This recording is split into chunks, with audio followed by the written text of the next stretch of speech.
the break of dawn. Get it down to the break of dawn. That wasn't so hard, was it? No. We got it set up. We're rocking. We're rolling. We're having rolling some now? coffee. Cheers, Moving boys. on, Cheers. moving. Coffee with the boys. Cheers. I'm not getting up, so cheers. All right. Virtual Okay. cheers. Yeah, there you go. Wow. Yeah. Funny. No. All of a sudden, Too early in the morning for that. You think you know the room, you know? No, You think you got an idea of what's You don't going on know in who the I am. room, and I guess not, man. No, one toe moves and everything's different. I'm lost again. Like one of those birds. Do you ever hear about those birds who like take a stone and they know exactly where they are based off of where that stone is? And if you move that stone, they'll be freaking lost. Sounds I know like you guys witches. think I'm crazy, but you can look this up. I need to see this. There's actually birds that do that. They'll place a stone somewhere, and then they'll know where they are in relation to everything around that stone, or where the stone is. Huh. They'll lose their babies. Don't want to lose their babies. That or cough. Or that. True point there. The legendary Edwin Lee Spaghetti. Eddy Spaghetti. You might know him as Eddy Spaghetti based off of LFV TV, or no, LFV, my vlog channel. For those of you who may have watched some of the vlogs, you're my travel buddy, my adventure pal. Yeah, baby. The legendary.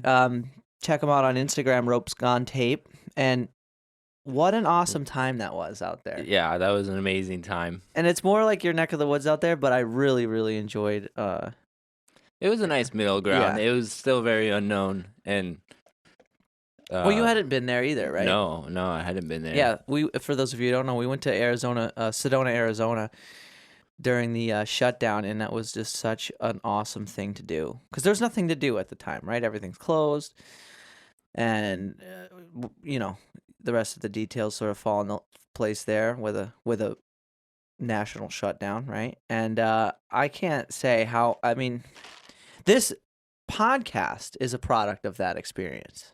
That's a trip. Like, I remember grew. you talking about it, and but Did I talk to you about it when we were there? yeah, for sure. You were bringing it up and mentioning it and saying how that's what you've been wanting to do. Yeah. And I mean, you still got the personality for it too, so it's cool. You're just I know, like I'm chasing working your on heart it. and doing that. I know. It's sort of something that I've been. I don't know. It's not something I've been wanting to do for a long time, but it was something that really grew inside of me. I was telling shout out to Brian Denning. I was speaking to him last night, actually. When this is recorded, it was the night after that party, and we had a great conversation sort of about it. And I was just telling him like it was something that kind of grew inside me, and that I just wanted to do. I'm glad I did it. But And here we are. here we are. Here we are in a big way, rocking to the break of dawn. Pretty much just a blink later. Just a blink later, I know, and we're That's how already it in feels. October. Is that crazy? Yeah, it's crazy, dude. It's October. hella We're in crazy. November. What are you talking about? Oh my God, We're yeah. gonna be, Yeah, we are. basically. You're right. So happy November. Happy No Phone November. I hope you guys are Happy getting Halloween after it. as well, ladies and gentlemen. Yeah. Oh, it's officially Halloween. Today is Halloween. Yeah, the day we're shoot. recording. I should be wearing my hat.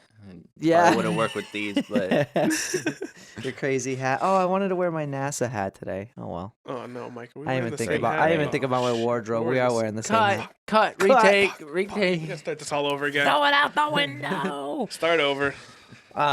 It's ruined. This coffee's moving really fast anyway. I'll be back. Yeah. It's doing its job. Working its magic. Seriously. So I actually the big thing that I wanted to talk to you about kind of, or at least get into, is your climbing experiences out there, because you're quite the climber, good sir. If it wasn't for you too, I want to just make sure I make a notion to attribute a large portion of the more awesome shit that we experienced out in Sedona. I wouldn't have been able to do it unless you were there. That was cool. And I know it wasn't like, it wasn't extremely techy, the climbing we did or anything, but I wouldn't have done I wouldn't have sent some of those walls, like, because there's a lot of freestyle climbing out there if you want to really explore the terrain, and you need to be comfortable with sending 10, 15-foot walls and then descending them, because that's the only way back down. Yeah, like really trusting your feet and like like having to rely a little bit on balance and you put it into my head really good, and you were like, fear's the enemy, because when you're climbing stuff like that and you start to get scared, you'll shake. You get, what was it called, the Elvis foot? Yeah, Elvis leg, Elvis foot. leg. And that's when your leg will shake like profusely. And if that's the point of support or only point of support you have, it's an easy way down, you know? Yeah, I couldn't do that. In a bad way. I used to work, I used to install satellite dishes, and for our training, one of the things they had us do, and it was like to kind of weed out some people, was send everyone up on the 40-foot ladder fully extended. And Ooh. I did it. It was really nerve-wracking, but one guy went up. He was a big dude, muscular, like he was pretty like jacked. He got halfway up and he just started shaking, and he couldn't even make it all the way up. He had to come back down. But it was at that point I knew I probably couldn't do any climbing like that. So I respect you guys for being able to. I don't know, man. Like, Well, I we did weren't- construction as well, and the ladder, that ladder shit to me is, oh, no cussing, right? No, that's fine. Oh, yeah, this is a kid's show. Shit. All right.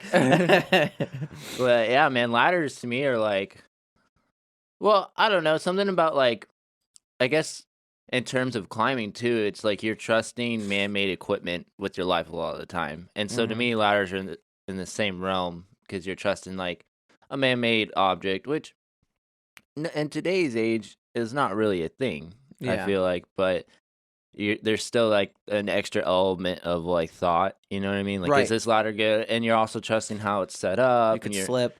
Oh, man, I've been on a lot of ladders when I was painting. I mean, the 30-foot, like, it's funny, your perspective of what 30 feet is, but once you're 30 feet high, it's a whole nother dimension. I remember being on the 40-foot ladder and like looking down and just being like, no, I'm good with this. This is not, I'm good. We'd get up there, you know, and then you'd have to do things up there, and sometimes it'd be like hard to reach or yeah, you like extend it and like forget that. Forget about it. You gotta like lean over this side a little bit, like no, I don't even want to move. Be right where I am. Yeah, it's definitely been I don't know. There's so many things about climbing in terms of that I could go into, and it's kind of crazy thinking about because it's a part of my childhood in a lot of ways. Yeah, because that's your neck. Those are your stomping grounds. Those are your neck of the woods. You grow up in. I always say Truckee, but where did you grow up around? Well, in Tahoe. Tahoe. Outskirts of Tahoe, but I call it the Sierra Nevada. Yeah. It's the Sierra Nevada mountain range, and it's pretty much the northern tip of the Sierra Nevada mountain range. So, the climbing out there must be like it feels like a portal though into a whole whole wonderland of. It is though. Like if you've always lived on the West Coast, and I know most of my audience is West Coast. Or sorry, if you only lived on the East Coast, and most of the audience, I'm sure, listening to this is East Coast. I'm telling you, just in the small bits of places that I've seen out west, it is a whole nother planet. Like that's one of the beautiful things about the United States is that you have so many different biomes, and they're like heavily diverse from one another. It's not like, oh, it's a little different. It's way different.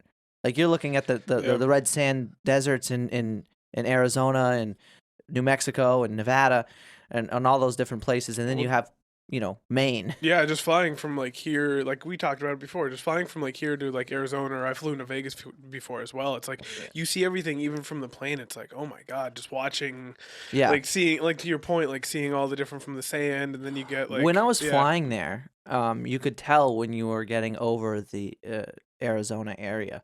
Yeah. The clouds had like reddish tint from the light coming off of the red rock into the clouds. Like I could tell like certain spots because we're so far up that you're like thousands of feet above clouds. So the clouds are close to the earth still, and you're kind of way up there. And you could even see, oh man, look, I was like, whoa, I can see the red rocks. That was a really cool airplane flight, getting to watch the ground as I'm flying over. Yeah.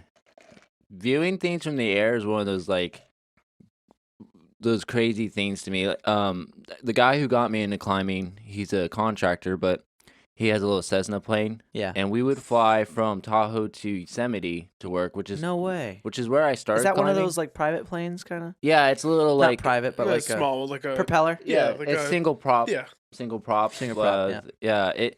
And we would fly pretty much like from my hometown directly south, which is the whole time we were directly over the Sierra Nevada mountain range. And a lot of that stuff I hiked as a kid, or like as a teenager or whatever.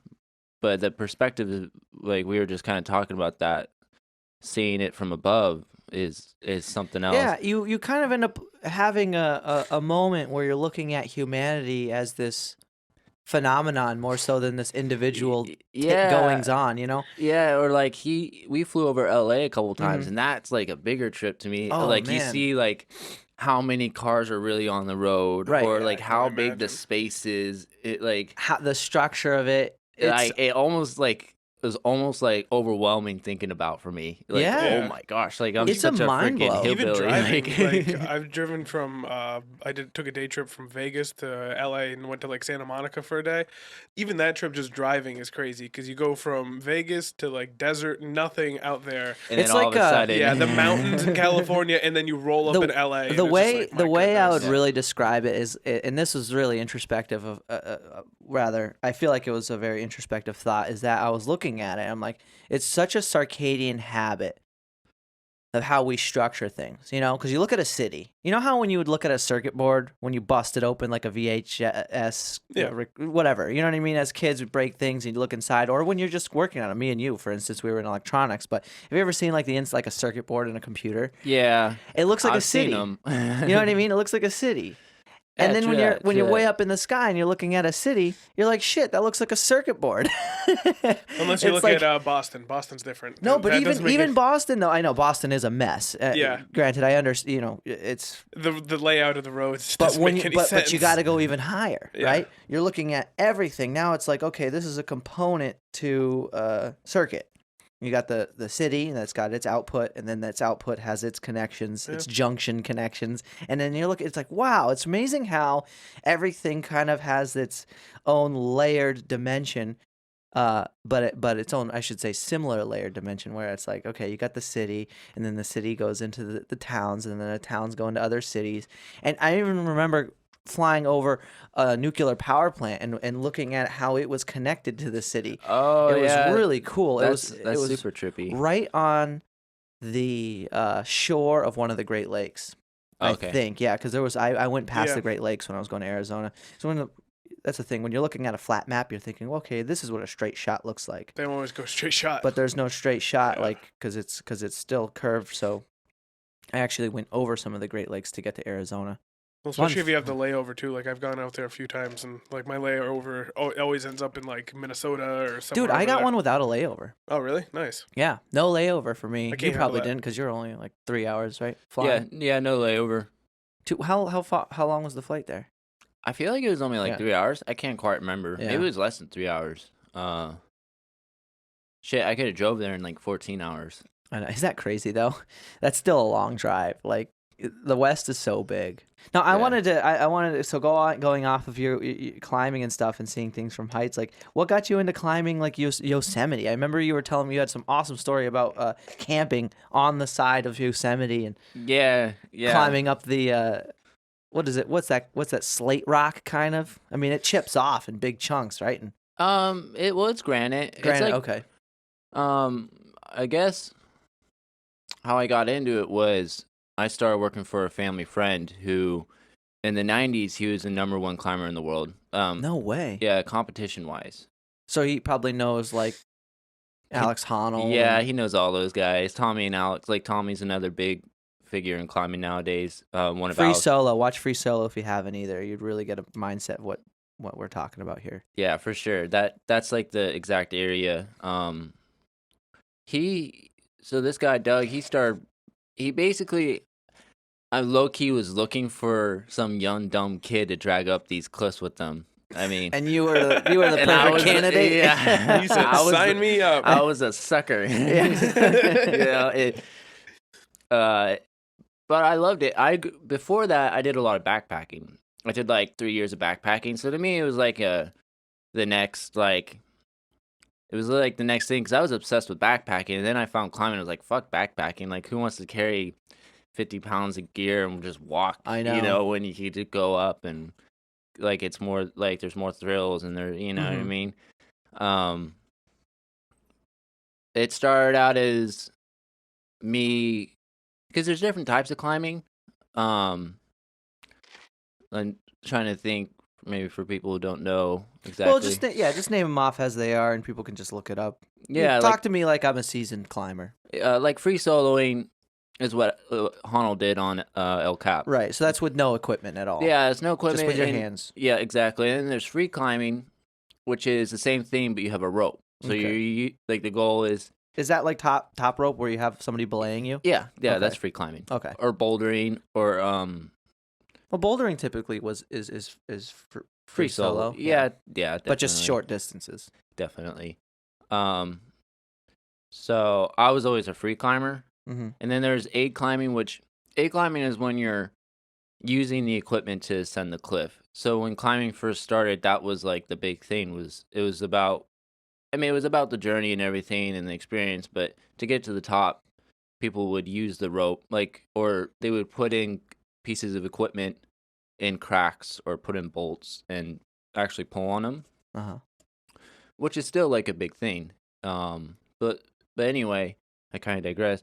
When this that's guy, important to know, because even on free solo, there's a lot of things. There's what you see and what happens before you see it. So like Yeah. on free solo, Alex Honnold still mapped his course oh yeah, like perfectly with a rope and everything. So he Yeah. used equipment before and then did it with it after, and it was still sketch as freak. Kids. Frack. sorry, mom. Sorry, mom. Yeah, I've been on that same route that he does too, and actually this one time I was on the route. I can't remember who I was on the route with, but he passed us with Tommy. No way, you seen him? Yeah, You met him a couple times, right? Yeah, well, like that was one of the times, and then I met him in the village. There's like some restaurants and whatnot. He was just farting around, Yeah. getting pictures taken of him. Oh, that's cool. And he recognized my boss and stuff, Mhm. and so He's probably really famous out there, I would assume, because it's like Yeah. climbing capital of the world. The West Yeah. Coast. I mean, you're not going to find climbers out here in the East like you would in the West. Like that's Yeah. where. he'd probably get mad at me saying, but like he has a house in know me. Tahoe and Yeah. shit. Yeah, that's pretty normal. I mean, Taylor Swift has a house in Watch Point or whatever, Watch Hill, sorry, in Connecticut. So, Yeah. and then Lake Winnipesaukee has a ton of Oh celebrities. yeah, it's loaded. Yeah. Loaded. Climbing though was one of those things for me that after having like a rough childhood or whatnot, like it was like a light for me and like an outlet. Yeah.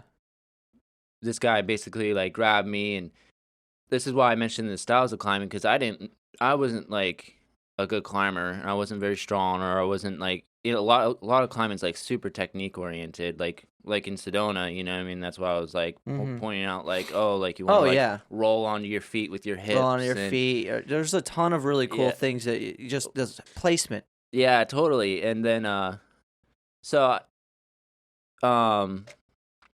this guy first grabbed me, and like the first cliff this guy wanted to do it's called the Rostrum in Yosemite, and you rappel down. It was my first time rappelling, and you rappel down about 1,000 feet, and then which is when you're like going down the rope with Right. devices, and then you climb back up, and the level of climbing was it was way too hard for me. So I was we call it jugging, when you're actually like guys who are climbing trees a lot of times do jug, they jug, or I don't really. What do you do when you're jugging? So there are these two, I call them Jumars, but they clip onto the rope, and then one's clipped to your harness, and one's Oh, clipped you to can your kind of feet, scale the rope. and you just climb the rope. Oh, okay. So I did that for like, I mean, on anything I couldn't climb with my hands and feet, You would jug it. I would jug it, and it was like no pressure. I mean, it was like still like scary when you're not used to it, and that kind of height. Wait, so you climb this? I just searched pictures of this. This stuff looks Dude, sketchy. My yeah. God. Yosemite is. You looked is, at the rostrum. Yeah. Holy. Forget Oh. about it. No,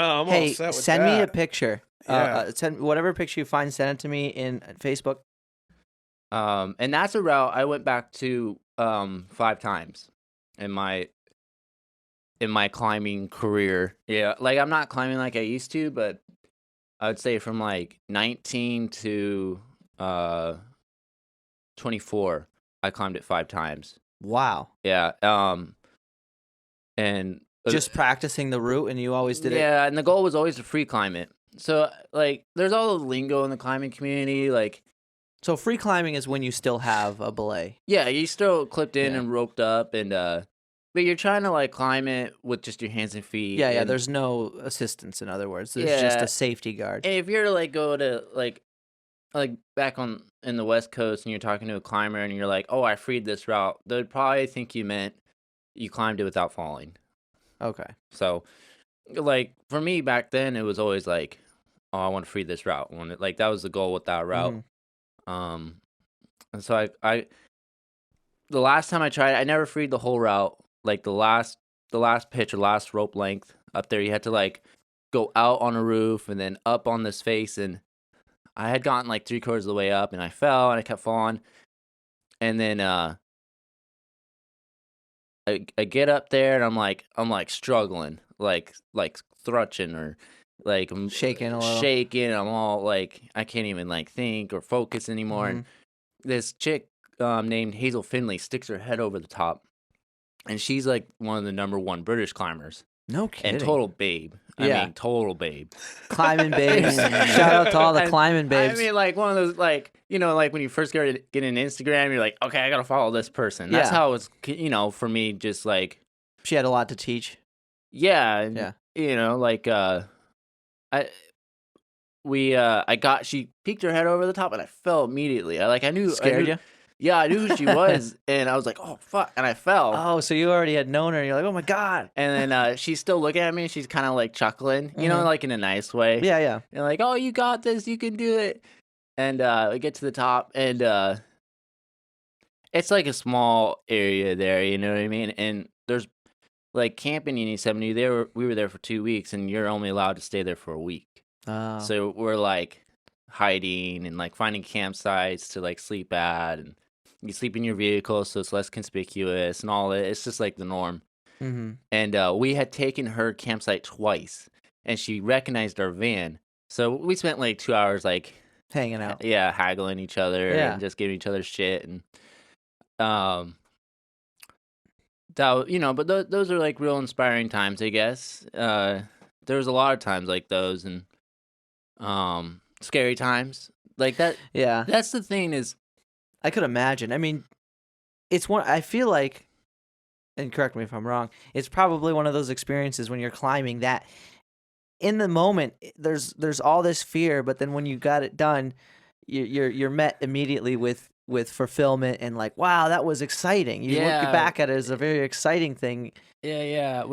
The way I always describe it too is there's like type 1 fun, Yeah.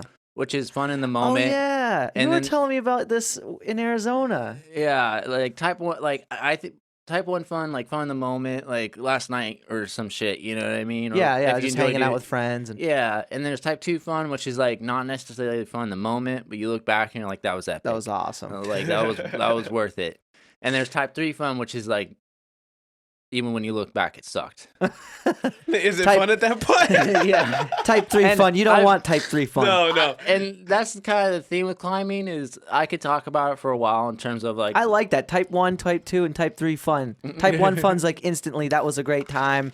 And It's kind of like the yeah, diabetes. you, like, But you don't want it to end. You Right, know? right. You're like totally like chilling and having a good time. yeah.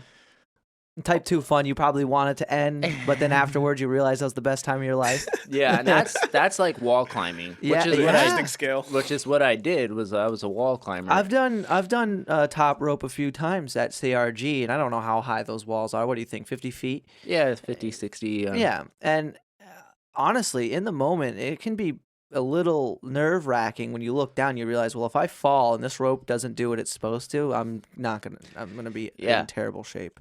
Yeah, that's a big factor too. Is in climbing, and people who are getting into it is the trust element. You know, you're trusting gear, you're trusting your belay. Yeah. And I got scary stories of being dropped. Like I fell like 30 feet of getting dropped.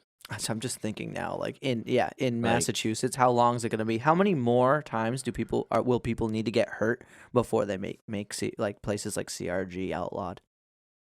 In Massachusetts, that is. In this state, everything that's fun Oh. is sort of illegal just That's a to good avoid question. hurting people. There- Like, fireworks are illegal, and it's like the wettest place in the world. You can go to Missouri, and it's dry and hot all the fucking time, and you can get as many fireworks as your heart desires. Come to Nevada, man. They're I know. everywhere. Yeah, I You know. can't shoot them off. But Nevada though. doesn't even have. They hate fireworks, like shooting them off in Nevada, but you could buy them legally. Yeah. Really weird. Oh, well, you can go to New Hampshire. That's the funny thing is like you got these two states. Like one of them's very, like Massachusetts is very conservative from like a political standpoint. Like they're very not conservative on the side, but they're just very like everything's illegal. No. You can go to New Hampshire and literally buy a gun with your license and not drive a car, or rather, and drive a car without insurance. Whoa. You Yeah, don't there's a even lot of need states like you that, don't yeah. even need insurance in New Hampshire. Car insurance, that is. It's like a law that you have to have it here. I don't know how it is in Nevada. It might be similar. Yeah, it's like really bad in lot Nevada of if you states don't are have like that. insurance. Yeah. A lot of states are like that, just from liability standpoint. A lot of states just want at least for you to at least have liability insurance in case you hit somebody. Yeah, I don't know why there's a Yeah. buzz on your end. Could you check? I don't know if you're like probably staticky or something. Oh yeah, it's actually your headphones. Yeah, hear that every time you touch it? Yeah, just keep it like that. Actually, I think that's good. Talk. Hello. Yeah, I that's love probably to better. That's- I dance. love to dance. Sorry about that, folks. A little technical difficulty. Whoa. Though, So gyms are funny though because like I worked for Rockworks building Yeah. gyms and I know you worked for Rockworks for some time too, so that's too cool how it was a passion and a mastery of your own, and then as time went on, you became somebody who ended up making these gyms. Yeah, just for a bit, but it was cool to see because I think it's like a general consensus to indoor climbing is like its own sport. It is. It's different. I could Yeah, only it's imagine. completely different because I didn't. A lot of people nowadays start by indoor climbing and then Mhm. take what they've learned Outdoor. outdoor. And I'm not dissing on gyms. It's actually a great place to learn the safety No, it's protocols. It's a very I- controlled environment. Yeah, and and to know the contrast between the two, because you like, I'm sure there's people listening to this who might not have known the difference, or rather that there is a difference between indoor Yeah, and 'cause, outdoor. the way if it weren't for that my boss taking me up those cliffs, I would have learned a lot of things, but I didn't learn everything from him. A lot of stuff I learned was like school of hard knocks. Like we had some really like It's me and trial my, and error. oh man, me and my brother had best some kinda learning. Yeah. had it some is. really close calls. Like I mean, I got dropped like 30 feet, you know, and like I was like 19 and shit, and knocking rocks loose, and I felt like 10 feet on top of my boss with a ladder once. That's the best I got. Yeah. He caught me with his freaking. oh man. shout out again to John Fennell if he's listening. In a way, it was like, I mean, I look back and like, oh man, that really built up my mental resilience to fear. What happened? So you fell? Was it just a free drop, or what did you fall on, or did you have some resistance on the way down? So the route we were doing, the route itself was like 160 feet long. Mhm. So which is like, for top roping, that's like a really long route. That's like, that's kind of like a 2-pitch route, you know, and like you go up and you build an anchor and you hang on the anchor and then you climb up again, and we call that multi-pitch climbing, which is wall climbing. But we're like, oh, we're just doing one. We'll tie 2 ropes together, do it in one, and we were just kind of young and reckless and having a good time. And I climbed the route, and I'm coming back down, and my buddy forgot to tie the ropes together. So like you need tuba belayers and all this, and we had all that, but he forgot to tie the ropes together, and the rope went through his belay device. And so I start falling. You know, at that point, there's nothing holding the other Yeah. end of the rope, Ooh. and I ended up catching the rope in my hand as it was flying past me. So you I got just really lucky. But I mean, like, Yeah, 30 feet. What is the saying? Like 10 feet's enough. 12 feet is enough to kill somebody from a free drop. yeah. Probably. I've heard. Enough to scare the shit out of me, tell you what. Yeah, it was crazy. I never hit the ground, but shit like that, or like we used to buy like used climbing gear. Oh god, that sounds awful. That sounds no We're just bueno. some like Oh, we're just no. some broke idiots who are like, oh, we Yeah. got to get climbing gear so we can go do all this I shit. mean, that sounds like something I would do, honestly. Because I'm like, well, how Oh man, we got so much shit for it too. How many No, variables I'm is there with sorry. like a rope? I mean, what? I Yeah. guess there's the belay, the what is that thing? Well, it's just a knot, really. Well, I feel like most ropes, and correct me if I'm wrong, I just assume most ropes probably have like a life expectancy and like Yeah, miles you can put on them. Definitely, Of and course, yeah. Yeah. it's you don't see it a lot anymore. But it's how I'm not like trying to sound like cocky or nothing, but a lot of people are like this still.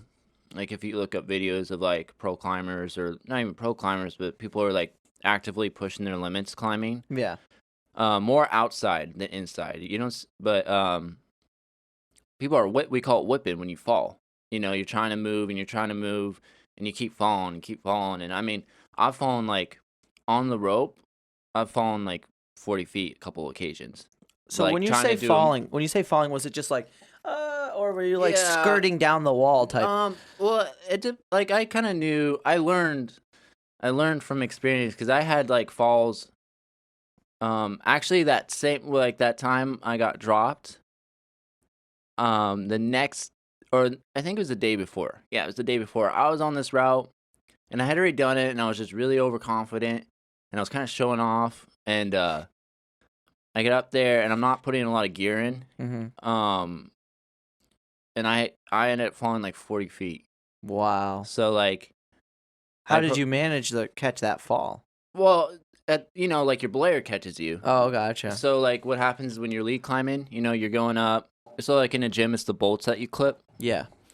So outdoors, sometimes it's bolts, sometimes it's trad gear, which is like the cams you put into cracks, and they expand when you pull on them. So you have to get used to them, and that's what they're kind of scary to get used to. Or there's like nuts that you wedge in between like wedges in the rock. Yeah. And that's called traditional climbing. That'd be something really wild to trust. Yeah, those it bolts. is, and that's like what Yosemite climbing is. How good is the attachment in a rock? It's pretty crazy. It's pretty crazy. I mean, I know a NASA engineer developed cams. Oh, like me? Yeah. No, you're from NASA. thought- It's different, now I'm Mike. NASA. No, you're NASA. It's NASA, not. bro. It's NASA. I want my NASA hat. I want my NASA hat. I'm gonna get my NASA Hey, hat. go get Keep your NASA talking, hat. Keep talking. But dude, yeah, no, that's I can't. So since you started outdoors, when you go into like an indoor gym, like does that just do you get like are you fearless at that point because like you No, have it's not quite like that. Because I mean, you could push your limits no matter where you are. And yeah. I just don't um, know. I didn't know if like you feel like a bit more of like a safety net in your head since you have like the gym and you're not like outside. Yeah, You know what I mean? And so like in terms of like free climbing where you're trying to do every move and let's say you get on like a hard route that you know you're probably gonna fall on. Yeah. And if you're lead climbing, which is where you start at the bottom and you're actually clipping the bolts as you go up, it's not a top rope. Gotcha. When you fall the slack whatever slack is in the rope plus 2. So Oh, let's okay. say you go up and you clip a bolt here and you go up and there's like this much slack in the rope, you're going to like pendulum on that bolt and you'll fall double that. That's kind of how it works out. And the rope stretches and stuff, but indoor gyms, like the bolts are like 5 feet apart. How does Oh, the gotcha, process okay. of putting the bolts into the wall go? Like, who does that? The company that builds the gym. Okay. Yeah. No, not saying that. Like, not the wall. Sorry, the rock. Oh, the Like, rock. who does those routes? So I'm assuming they start with Yeah. a rope from like that's well harnessed at the Oh, top, and then just dude, scale down. That shit's crazy because back in the day, Because we found a lot of clips out there in Arizona, like just yeah. you. I remember you had such a keen eye for it because you're like, yep, there's somebody who's definitely climbing here, and then you'd point up there, and sure enough, there was a bolt, and it's kind of frowned upon out there because they're so into they're preserving. very traditional people. Yeah, they're very traditional, which is cool. I actually like that a lot. I appreciate it. Yeah, 'Cause that's it's a how I beautiful am. part of the world, you know. That's how I am because that's the way I started climbing. I was like, it was all cams and nuts and cracks, and sometimes you'd have to go like 15, 20 feet without anything in between you and the last piece. So that's why I fell like 30, 40 feet a bunch of times because you'd be trying this move and you're free climbing, you can't put anything in. Yeah, So if you fall, you're just falling. you're just falling. Oof. And you're at that point you're completely relying on your expertise on how to put the gear in. Mm-hmm. Like completely. And that's where that's a big difference in the different areas of climbing, I guess. Because back to your question, like, or maybe it's your question, as far as like when you go into a gym, there is definitely like a bigger safety net. Yeah, I was gonna. Yeah. Yeah, like 100%. Well, that too. Like, say you do fall, and there's nothing that catches you. There's a very good chance you're going to live to tell the tale, even if Well, you yeah, fall and from that's- 40 feet, yeah. because of the flooring is meant for impact. Yeah, totally. You might break a leg. And that's like, what I meant. seriously, Like, I but- know the safety gym. Obviously, it's not completely safe, but obviously, it's safer than going out and trying to climb a mountain outside. Yeah. Or, Yeah. Like, try, And you know. it's weird because, like, to me, it's normal, like, falling. Like, if you're really into climbing and you're pushing your limits, and it's hard to push your limits if you're not lead climbing. But, like, falling and climbing is like falling on a bike, but not as bad. Mm. You know, like, there's guys out there, like, BMX, you know, like, hucking these jumps and doing all Oh, this yeah, stuff. And yeah. they're, you know, they're eating shit. And Falling hard. climbing's no different. It's just like you're falling downward and you're relying on something to catch you and not like you had to learn how to fall. Like, and I learned that the hard way.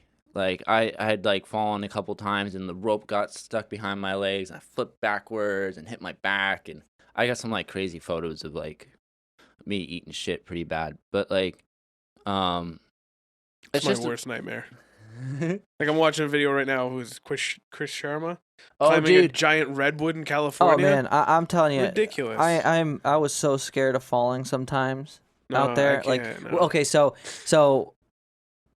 Johnny, the guy we met, this dude, he was a lizard person out there, and in some universe, I wonder if you'll ever see this podcast. But shout out to you, Two Snakes effing. That was Yeah, his Indian name, that's is Two right. Snakes fucking, and what a guy. He was just so open and willing to show us. He pretty much is the wizard of Fay Canyon. For those of you who are familiar with the Sedona area, he is like the wizard of Fay Canyon, and he took us on some routes. So this guy's Beautiful talking up routes. a story about how his ankle's not doing so good, this and that. And, he was like, well, which way do you guys want to go? And I said, hey, you'll take the lead. And he goes, and I said something like, anywhere you can go, I'm sure I'll be fine. This dude's like pushing 70, like I couldn't imagine. I wasn't thinking this guy was going to be some masterful climb. He was, in other words, took us through some routes that otherwise we wouldn't have done. Yeah. I mean, Oh, yeah. I didn't even know there were trails there. We were pretty much just slipping along the canyon was, like, sides. I mean, I left before you, but that was like some of the most beautiful, like wondrous scenes I'd ever seen. It was like, insane. This and- guy had a flute with him. Oh, It was such a trip. Check out the. I'll put a link below for the vlog. By the way, you guys can go check that out if you want. That was my last 3 vlogs. Was my trip with Eddy out there in Sedona. If you guys are interested in seeing how that all went, but what were you saying about? No, that guy was a trip. So he Yeah. took us and we checked out all of these. What were they called? Ruins. Like Oh, Native yeah. American ruins. Where Yeah. what the heck were they called though? Hideouts or dugouts or something, and it was essentially these wall structures made out of flat red rock, and they're authentic. They're there. They've been there for so long. He was telling us because you look at them and they look like they just were stacked, but what happened was over the years when it rains, the mud that held those rocks together got washed out. And he played his flute in these canyons. You'd have these wild echoes in there. I mean, it was really magical. The Yeah, whole it experience. I was like, dude, this guy's taking us. This guy's gonna kill us out here. Like this, it was the wildest little. He's like route. trying to call the snakes and all that. Yeah, Never to be seen again. But he had so many Dun, dun, cool like little bits of wisdom and stuff. He's like, oh yeah, if you get a rattlesnake bite, which I was disappointed because I didn't see one rattlesnake out there. Anyways, he said you could use the cactus to suck out the venom, so you can slice up one of the. What's the name of that cactus? You probably I don't remember. Well, it's the flat cactuses. So those ones you might more traditionally see in the higher Cacti, desert. if you will. Cacti, yes. And The pancake cactuses. pancake cactuses. You can slice some of that off and put it on the bite, and it can extract some of the venom, I guess. He's like, yeah, the antidote grows near the. What the hell was his saying? Antidote always grows near the problem. Same thing. And then if you're a herbologist, especially in this area in New England, you'll find that that's sort of true because where poison ivy grows, typically jewelweed will grow, and it's a great plant. Jewelweed is a great plant to use to counteract the effects of poison ivy. What a trip. Yeah. That's really cool. So I was like, oh, no kidding. And it Nature has the most incredible balance. Yeah, it is. Like, It's always balanced. Always it's balanced. amazing. It's amazing. I don't think humans are much different in terms of we have I think a free thinking, conscious brain. I forget which person, and I had this conversation maybe so many times more so than I probably should. I can't keep track anymore. But I think we often, as humans, forget that we're part of nature. You know what I mean? So like even ourselves, and this is what we're experiencing right now, being alive, is a symptom of nature in and of itself. And you're just, sort of observing that function take place right now.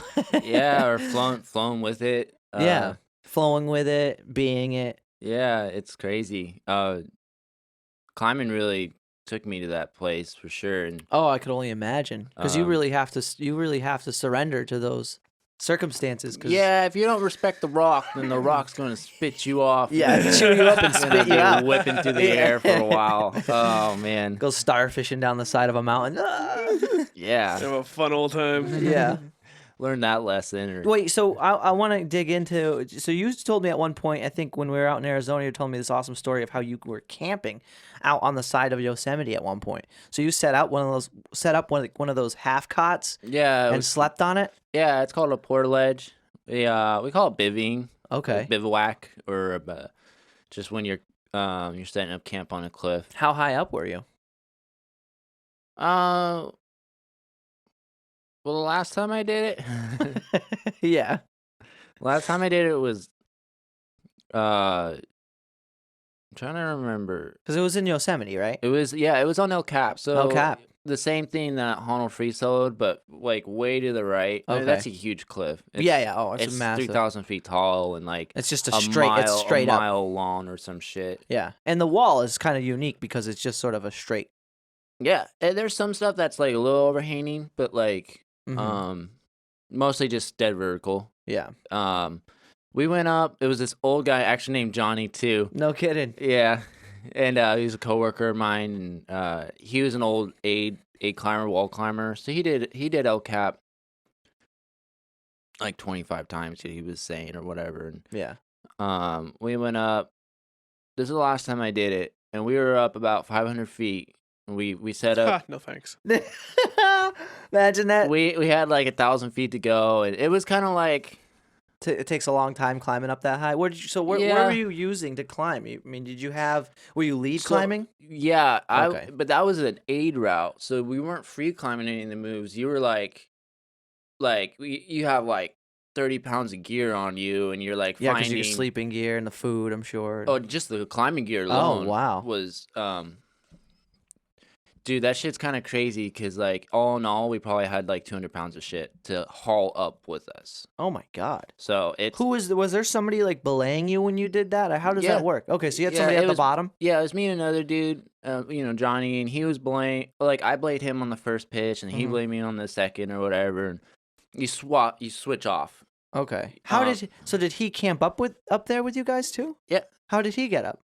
The same way. So like basically the way it works for multi-pitch climbing, which is when you go up more than And then just the somebody top rope. kind of goes and Yeah, exactly. You Okay. go up, and then you have to build an anchor. So a lot of times there's like, especially these days, it's 2 bolts in the face, and you hang on those bolts, and you clip your belay device directly into the bolts, and instead of belaying the person from the ground, you belay them from the top. You just pull all the slack as they're climbing, so the rope is connected to both of you, and usually there's like some slack in between by the time you get to the anchor. So you pull all the slack, and then it's tight on your follower, the person who belayed you up, and you put it in your belay device, and then you just pull the slack as he climbs. So it's still a top rope for the second guy. Gotcha. You're just spotting him from above. Exactly. And he spots you, and then one of you spots from below. Yeah. Gotcha. Okay. So that's the cleaner, the guy who comes and cleans all the gear, and because like you put in all the gear, and he has to like get it all back, and then you just keep going up that way. And that's multi-pitch climbing, wall climbing, or whatever. Wow. But anyway, so we got up like 500 feet, and we're like, oh, we should set up camp, and it's kind of awkward to set those things up. You get up there. I can only imagine because you're like No big deal. We're just 500 feet from the there's ground. We're just gonna birds. set up camp there's here. birds Yeah. looking at you like, what are you Dude, doing up here, man? that shit sucks. I have a great respect for some of those guys who do that for fun, because that was Type 3 fun. That trip, because like a prime example of Type 3 fun. F Great this, story to tell. I want to but get out of was here. not. Yeah. because like you Thank have God like, it's over. you have like a gallon of water per day, and we were playing on 7 days. So Wow. like, Just sleeping and climbing. yeah. So like, Wow. we have an extra rope and a pulley system to haul the gear up. So as you're belaying your partner up, you have to use your body weight and pull these bags up with you, these haul bags, Oh which my have God. all And your you're which has all your stuff in it to survive. sort of just secured and hanging while you're pulling those things up, right? Yeah, You're, yeah. Like, You're anchored in. You're hanging on your harness. right. Just to emphasize, like, you're probably not steady footed on a flat surface pulling it up traditionally. Yeah. You're on like you're the like wall. hanging back on your harness, and there's Yeah. not a lot of times. It's nice when you can stand up on a ledge. Yeah, 'cause when it you hurts find a your good ledge. kidneys after a while sitting in your harness. Really? Oh yeah, because Oh, all yeah. the pressure Oh, on your yeah. hips. I could only imagine. Oof. So we get up there and we set up camp. It was around dark, and the wall was shaking that night because of rock fall. Okay. And a month before Again, that, no big deal. No big deal. That's No all. big deal. Yeah. It was What's a kinda- rock? Explain the rock fall. oh man, the rock fall. It happened in the morning, and a month before there was a huge rock fall on like to our right, like a couple 100 yards, and Bless you. Thank you. and it had like loosened up other stuff on the wall.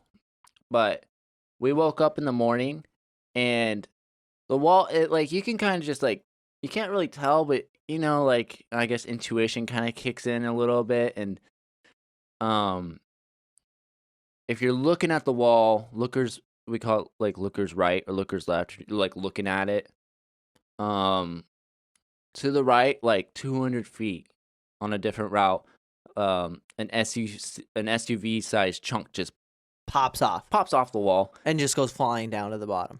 Yeah, and you Imagine being on that. Like that's enough room for you to be on, and then just chunk. You keep giving me great reasons why I never want to do this. So thank you so much. dude. Dude. I look back and I'm like, what the hell? Because I mean, you can like you felt the wall shake and Oh you my heard gosh. it go down, and it sounded like. You An know, like in the explosion movies, hitting the ground, I bet. Yeah, you know, in the movies, you like hear the bomb coming down, like No way. That's what it sounded Like like. a fall sound. Yeah, That's I how never, big it was. Oh that's- my god. First and only time I had ever heard anything like that. Dude, when it hit the ground, I mean, the whole wall shaking. You're worried like other stuff's gonna come down at that point, and This is what it like- probably sounded like. exact representation. Bravo. Yeah, You, why like, would all it the sound like trees anything blow else? over and- but Somebody at the bottom. Oh shit! All I can imagine is Looney Tunes, like Yeah. It was- like Roadrunner and Coyote. Wile E. Wild Coyote. Cody. Yeah. it was pretty much like that because we woke up. This is like right when we woke up, and we were already like, "This is gonna be a long trip." Like, like turning into Type 3 fun. Yeah. Like after the first day, and It was almost Type 2 fun, and then it turned into Type 3 fun. yeah, Escalated real quick. Yeah. At that point, it was Type 3 fun. we were out of there. Yeah. We bailed, and you know it takes like hours just to get off the fucking thing. What are the regulations? Like, do they have signs up like, "Hey, this might be a thing," or is it like, "Okay, this side of the mountain is more conducive to like rocks, like there's a better chance that rocks will be falling Yeah. on this side"? Or It's kind of like a good Samaritan system, though. You're kind of Yeah. like hoping other climbers who fuck up Mm. leave some sort of sign or warning about sketchy things, which I mean, Cracks. yeah, a lot of people do, but it's hard to tell. Mm. I mean, that like, You're just going out there on a gamble. yeah, or it's always a calculated risk. Right. It's always a calculated risk. That's life right there. That's the good life. I like that. Calculated it's- risk is where it's at. That's where that's the best way to get Type 2 fun. I'm sure, but it's a great way. It's a great way to also have the Type 3 fun. Yeah, there's other sports. I feel like it's much easily access Type 1 fun, like skiing or mountain biking or soccer or whatever your jam is. And climbing to me was like, it was not easily accessed type 1 fun unless you like Mhm. were really into it, like a junkie. And I was like that for quite a few years. Yeah, You how know, long you been climbing anyways? I mean, you said since you were a kid, so Yeah, right? it's probably been like almost 10 years. Yeah. Yeah. And the last 2 years, I mean, I haven't climbed nearly as much as I did. Like, That's a good track record. 10 years of doing anything really yields, what is it? What do they say, after 50,000 hours of doing something? Yeah, 50 hours. What would they say? What is this saying of like a mastery or becoming really, really well versed in something? It's usually the 10-year mark. There's the Yeah. saying 10-yeared and stuff like and that. that's a good way to put it, because mentally, it definitely took me that long to get past. I mean, the scariest part about traditional climbing 10,000 hours. 10,000 hours. 9 years. 9 years, yeah. is trusting your gear. You know, like there's like the cams, you know, the expanding things for cracks. That's the hard. Those are like the worst things to, like, not the worst thing. Those are the hardest things to trust, because you're just putting them in these parallel cracks and they expand outwards, and you're like, will those really hold my body weight? Like if I Yeah. fall, or you Only use one way to find out. Dude, seriously. and yeah, Well, like that's what I starts messing with my head is like when I'm climbing up high. Not to say that I've done anything of that nature. Dude, 500 feet. I remember just doing like the lead climbing at the gym, and that's like 40, 50. And when you're at the top and you're looking down, you're like, oh. I get freaked out at 20 feet. Never mind 500 feet. honestly, I feel like How does that work, by the way? How does the cot work? What's it called again? The bivvy? portaledge. The portaledge? How does that work? Like, do you strap yourself in? Oh, I Yeah, sent you you some sleep with- examples too, Mike. You can put some pictures up. It's some crazy stuff. Yeah. It's Yeah, crazy. And honestly, seeing helps a lot. Or like, but you stay harnessed in. You never take your harness off when you're up on a wall, Yeah. and you're pretty much always tied in. You know, you have a whole rope. Is it comfortable? No. No. No. Well, Not at all. the new ones are kind of comfortable, but Yeah. you can't really like it's like it takes practice, because just to sit in the thing. I've like- seen how you sleep in here, man. You look like you're built for it. I got him a whole like futon size thing. He likes it folded in half and sleeps on that perfectly.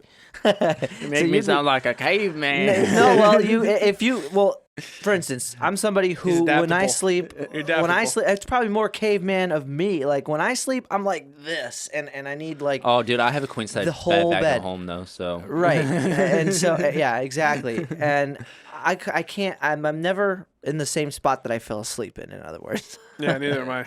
I'd fall off that mountain. Well, That'd be you'd the live first of though. all. I mean, you'd live. It would be the rudest awakening in the Of your life, yeah. Because you sleep with your harness on. Talk and- about waking up from feeling like you're falling.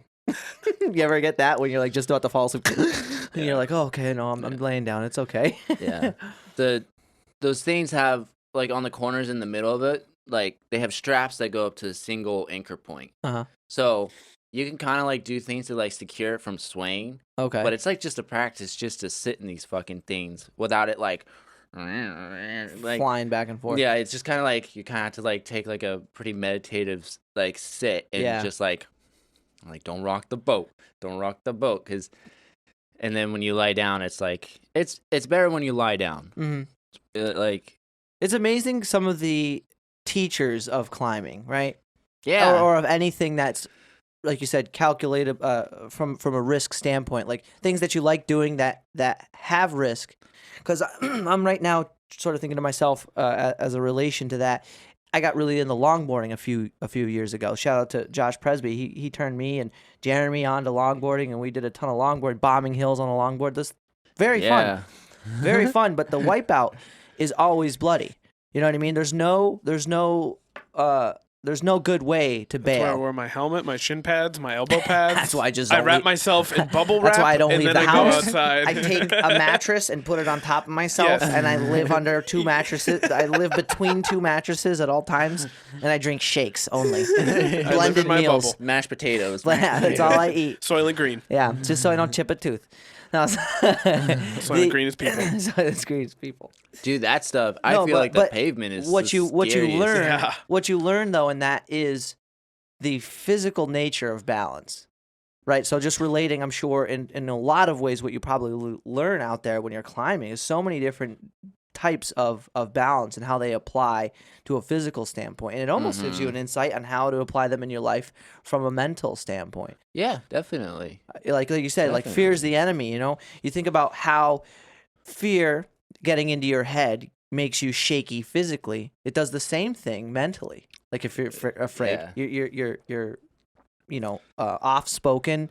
You have trouble conveying your thoughts or constructing a reasonable argument or point when you're scared. You know what I mean? They call it getting gator-brained, though, in that case, when you're very you're very like apt to want to like make a point, but you're so flustered and fear's getting into the way of Mike, being able to just say that you're talking about me. You don't have to keep skirting around. I this. thought you was talking about me.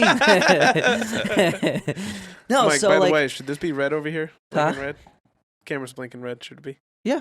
Okay. Yeah, it's you're on. Oh, I'm live? You're oh, my live, God. baby. Do the break it down. Ladies and gentlemen, Dynamite Dino. Dynamite Deo. There we go. You got Dynamite it on that Deo. one. Yeah, so I just it's funny how these types of things can be learned in other ways. And usually it can be easier to learn them from a physical standpoint. I don't know. I'm just saying out of appreciation of what it means to be putting yourself in a risky situation that might evoke similar properties from a physical standpoint that could be applied to you in like a mental standpoint, like when you're trying to understand more things about yourself. Yeah, I think there's like a healthy line too. Like, like it's not uncommon for people to become addicted to adrenaline. That too. Yeah. Like, That too. it's Well, like, that's There's a the reason why X Games exists. Well, Yeah, no, but it's like, seriously, that's a thing. it's so exhilarating when you bomb a good hill. Like I'm just applying it to longboarding or even climbing because any sort of adrenaline. small climbing that I did. It's really you get a real hit out of it. You're like, I wow, mean, that was a pick me up. Even like this is obviously a much smaller and different example, but even in like playing a video game like Call of Duty or something, Yeah. like, it gets like you have going a really Because good you're game, so you just, focused yeah. on something Yeah. that the change of pace and what you're trying to accomplish can be exciting based off of how much you care about the outcome. Yeah. And Yeah, that's totally. everything. Like how much you're thinking about like what if or the but. Yeah. And I feel like that's a big part of that is like if you're thinking about the if and the but. I can't stop thinking about the butt. He said, but he'll be here all week, folks. Thank you. Thank you. Unfortunately. I'll be Tune here in all next night. week for the. Oh man, but yeah, like it's something for me personally. Like in climbing, I definitely was like, I don't want to say it was like a coping mechanism after a while, but it was. Oh, yeah. Searching out that like. Well, that was another thing. So one of the teachers of winter for me is battling anxiety and mild forms of depression. I'm not gonna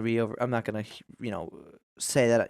I think We all everybody. get that. I think it's We all get everybody. It's really Yeah. important to understand that everybody goes through doses of depression and anxiety. There's the clinical measure of these things, but we can say To some degree, with confidence yeah. that we all get that to experience a little bit of it But learn here to and get there. yourself out of it. And with that, it's so important to find things in those moments of your life where you can lose your mind, and not in a bad way. Yeah. Lose your mind, and like when we're playing video games, all you're thinking about is the video game, Yeah. or when you're Just drawing, like a or when you're singular reading. focus. I don't know. Singular Go focus. for a walk and listen to music. Like yeah. that So is- just to I kind enjoy of that a lot, something too. that's not forcing you to not think about it, but something that, in other words, is making your mind change its pace, because life can get so overbearing with certain dimensions of it, and if you don't have some type of outlet like climbing or when we're playing Just video games or decompress, reading, yeah. you know what I mean? These types of things really help us sort of decompress. Yeah. Yeah, absolutely. And climbing is like Oh, that's gonna be like the full. ultimate. Yeah. You, like well, anything physical like that though. There's a full focus involved because Yeah. it's mentally and physically. yeah, definitely. Not only that, it's but kinda- exercise is so good for you. in that Yeah, way. I think just in general that like, I don't know. It's changed for me through the years, and I think when I go climbing now, it's just an enjoyment thing. Yeah. But before, it sort of helped you get through a lot of tough spots in your life. Oh yeah, and like you were saying, just a place to focus energy. Mhm. I've always heard too, like where your focus is, your energy flows. Yeah. And Well, you get into, and if you guys aren't, there's so many great podcasts on it. I forget the name of one that was really recommended, but understanding what the flow state is, and that's something you probably end up achieving through climbing is flow state, is when everything On a good day. on a good day. Yeah, it's also Far and few between. I mean, that's the goal. the but, notion. The notion of flow state too is it's a pretty positive thing to be undergoing when you're totally focused in what you're doing. And that's all that is happening in your life. You know what I mean? You're in the now. That's a tough thing to achieve. Is it being in the now? Yeah, and I feel like I don't know. I feel like you can like take the lessons that are given you through whatever, or you can like choose what to learn, you know what I mean. But like one of those things that I feel like I did take away from climbing was not to take it so seriously, to flow and have a good time, even though it was like obviously take safety serious. That's another one of those teachers is making sure you don't take it too seriously, because that's what you get. That's what you're trying to get away from in the first place. And then as soon as it becomes a thing of ego or pride, it throws out the window. It's like it just, I think it comes back to just don't ever take yourself too seriously. Well, think about like when we're the best we do when we're playing like Call of Duty, for instance, is when we really don't care and we're just having fun. Yeah. But then when we really do care, it all of a sudden becomes not so much fun, because it gets sweaty. Your expectation, the expectation of the outcome, really stifles the ability. The expletives come out a lot more. Yeah, you're like, man, what the heck? And now you're just angry. These guys suck. Yeah, then you're it's just not angry. me, it's them. And I'm sure, especially with climbing, that can be the same way, because you're really trying to force your body to do something. Yeah, I got out of it. Well, I'm not like completely out of it, but like. And like I'm not climbing walls like I used to. I used to like year round plan these trips to go bag some walls and do all these things, and I'm not really doing that anymore. I got a lot of my friends back home are, and a lot of like I know a lot of people still doing that, but it stopped being about myself in a way, and I got hurt. It was like this huge like thing for me, because how'd you get hurt? I fell. I took some pretty bad falls, hurt my back, hurt my shoulder. Oh, jeez. Yeah, and I got pictures of it. My friend was no way. Right there. I can send them to you. Yeah. Fell upside down, almost hit my head a bunch of times. It was like one of those things. And well, I've seen some scary shit just in the climbing gym when people are doing lead climbing. So that's when you have the rope and you're climbing to your hook points. Yeah. And when you miss and then fall, you go swinging and you can slam right into the wall. Yeah. Because lead climbing is done like upside down. And it's going to be a hard pass. Good. Deo, dude, I'm telling you, you gotta sign up. Nah. This whole podcast is really just trying to convince Deo. Yeah, I see what you guys have done. I see it. Well, he didn't tell me this before we got on here. So I saw the wink giving the wrong examples. He's about the whole time. He's breaking. I'm looking. Oh yeah, no, I can tell. Good reasons to. I think he's for sure. He's gonna be Dude, fine. I could have just talked about girls in yoga pants at the gym this whole time, and he doesn't like girls. That wouldn't have worked for him. No, it's not my thing. Not my forte. Oh man, but for me, like that lesson of not taking yourself too seriously, definitely like climbing helped me with that, and it's something I still struggle with. You know what I mean? I feel like it's always, like a life challenge. It's always challenging. Yeah, man. And I've heard people say that about golf. That's why golf's a life sport, because it's always tough and provides some type of always provides some type of growth. Yeah, and you have to focus. And I can speak from having a very bad golf game and trying. It's, yeah. I mean, I've fought it a few times. I'm like, I'm not a big fan of golf. Yeah, I've tried. Yeah. Golf's not fun. I respect anyone that can do it. It can be a very pretentious sport too. It can, depending who you can play it with, but if you play it with the right people, like, and there's a public golf course near my house. Well, it's actually very, not bad. It's peaceful, for whatever reason, but, it's always been very attractive to like, it's prestigious kind of in a way. Yeah, more affluent types of people. Yeah. Like to play golf. Like all the presidents like playing golf. Yeah, it's a very lawyers, doctors. Yeah, I know. I mean, I know so many people not hating on the sport. I just don't like it. But I mean, that doesn't mean it's very hard to get into. Like you have to play a lot. It's like anything else, just like climbing. Like you can't you can't half-ass it. Although I will say there is an amazing what's the word? It's very gratifying when you really slam that Oh, ball. yeah. You know, when you really Yeah, hit that it dead is a good on. feeling. When you get it to where you want it to go. It's like when you're playing darts and you yeah. hit the bullseye. You know, Yeah. it's like, ooh, yes. Especially if you see my golf game, a couple times I can get a nice shot. It's very nice. It's far Mhm. and few between, but it happens sometimes. Yeah, I love that sound of just a perfectly hit ball. Yeah. Yeah, it is oh, nice. It's beautiful. Yeah. Yeah. The community that I do miss the community I was surrounded with at times too. It Yeah, got a little competitive and like honestly. Isn't that funny at first? It's like, wow, everybody's into it. And then when you get good at it, you want to be better. Isn't that funny? Like when we're doing really good at a game and you just want to like keep that going. Yeah.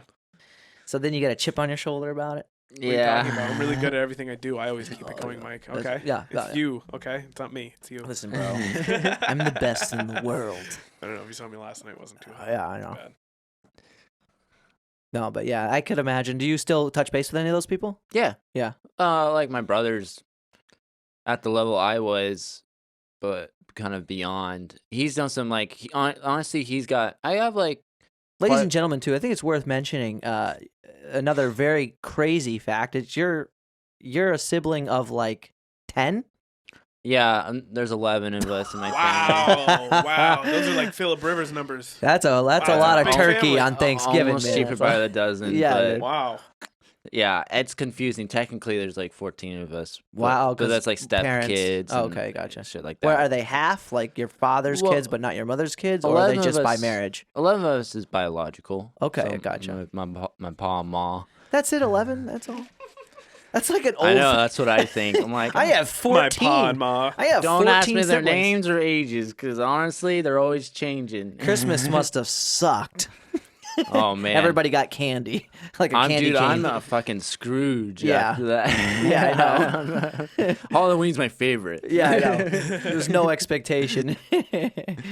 Yeah, especially I'm like, my mom always used to say, first pancakes are never the best. Oh my And god. I'm the oldest boy, and she always used to say that. I'm like, well, I'm not the oldest. I got two older sisters, and she's like, Eddie, girls aren't pancakes.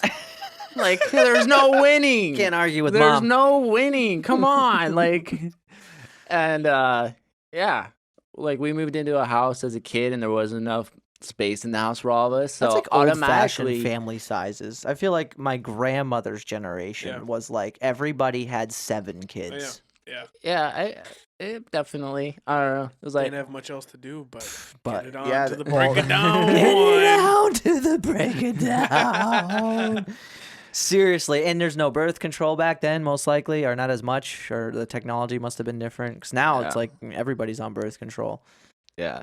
So it's fine. Like, I'm always like, do I want kids? Because god damn, that was like, Yeah, I can barely take with care that of many myself. people. That is a rough upbringing. See, I got very lucky. I'm an only child, but it's not just between you and your parents, but the grandparents. So, like, I have a lot of clients who are grandparents, yeah. and they'll have, 4 kids, and each of their kids has 2 or 3 kids. So then they have like 8, 9 There's a reason why grandchildren. they call it a family tree. You got that right. And so 8 or 9 grandkids. I'm like, shoot, I would have never had much of a. My grandparents was like, that was the best place to be for Christmas because they always got me stuff, Mike always looking out for himself. Yeah, I was like, here it comes. Here I come. That was I'm something I could St. always Ivan. expect. I remember opening the presents before Christmas and Yeah. like hiding the wrappers Yeah. in the couch. Yeah, we used to do the same thing. Like we would like plan it out and have parties. Like, okay, me and Andrew are going out after dark or whatever, and we're gonna check this out, see what's going on. I know. What's Um, going on here? Shake the box. What's in it? I always used to try to disappear for Christmas and like Thanksgiving because it was always such a madhouse. Like, Oh, I could only imagine. like go to a friend's house or whatever and piss my mom off. And yeah. but now Well, when you now have I 11, appreciate it. when there's 11 of you, family gatherings would be like my least favorite thing. Because you already Yeah. live with each other, I'm sure, and are tired of each other's shit, I bet. Yeah, as a kid, I mean, it was definitely like that. Now it's like I miss it. Mm. I'm not like immune to the craziness though. Like I go there, I'm exhausted within like 2 hours. So you're like the second oldest, you said? third oldest. Third oldest? Oh my Yeah. god, so there's There's still like 9 others beneath you. There's still Yeah. like 5 kids Who's at the your house youngest who are crazy. youngest sibling? Like, how old is he? I Not told who. you not to ask No. ages, But bro. oh, not ages. Mike, Okay. Mike, come Just on. No joking. government 13. information here. Yeah, on you, this do you think podcast. you could rattle My off the mom's gonna get social on all pissed, these dude. kids? Social security number, blood type. Let's Yeah. go. Come on, give it up. Give it up. If I had to guess, she's 7 or 8. Wow, Yeah. that's crazy. So And just for reference, you're 75. No, I'm just kidding. Yeah. how did you tell? He's 76. In dog years. Vampire years, Yeah. technically. Oh, so that's why you haven't been going near mirrors. I was curious about that. Yeah, I had to wear glasses all the time, and I mean, he was like, "Oh, let's go stand in the sun." And I'm like, "Fuck." Oh no, he's gonna catch That's on why he once had he his sees hood my on. skin boiling. Thought it was just the coffee. I had makeup every day, and I know. I'm trying not to look too blush. It's the 31st, and it's the first time the sun's gone out in like a good 7 days, which is nice. I've barely recognized. I for a second thought the planet was being invaded by aliens. I was like, what's that light? What's that beam in the sky? Speaking about invaded by aliens, Sean Connery passed away. Oh, rip, big Yeah. rip today. 90 years old. That did happen today. Yeah. Yep.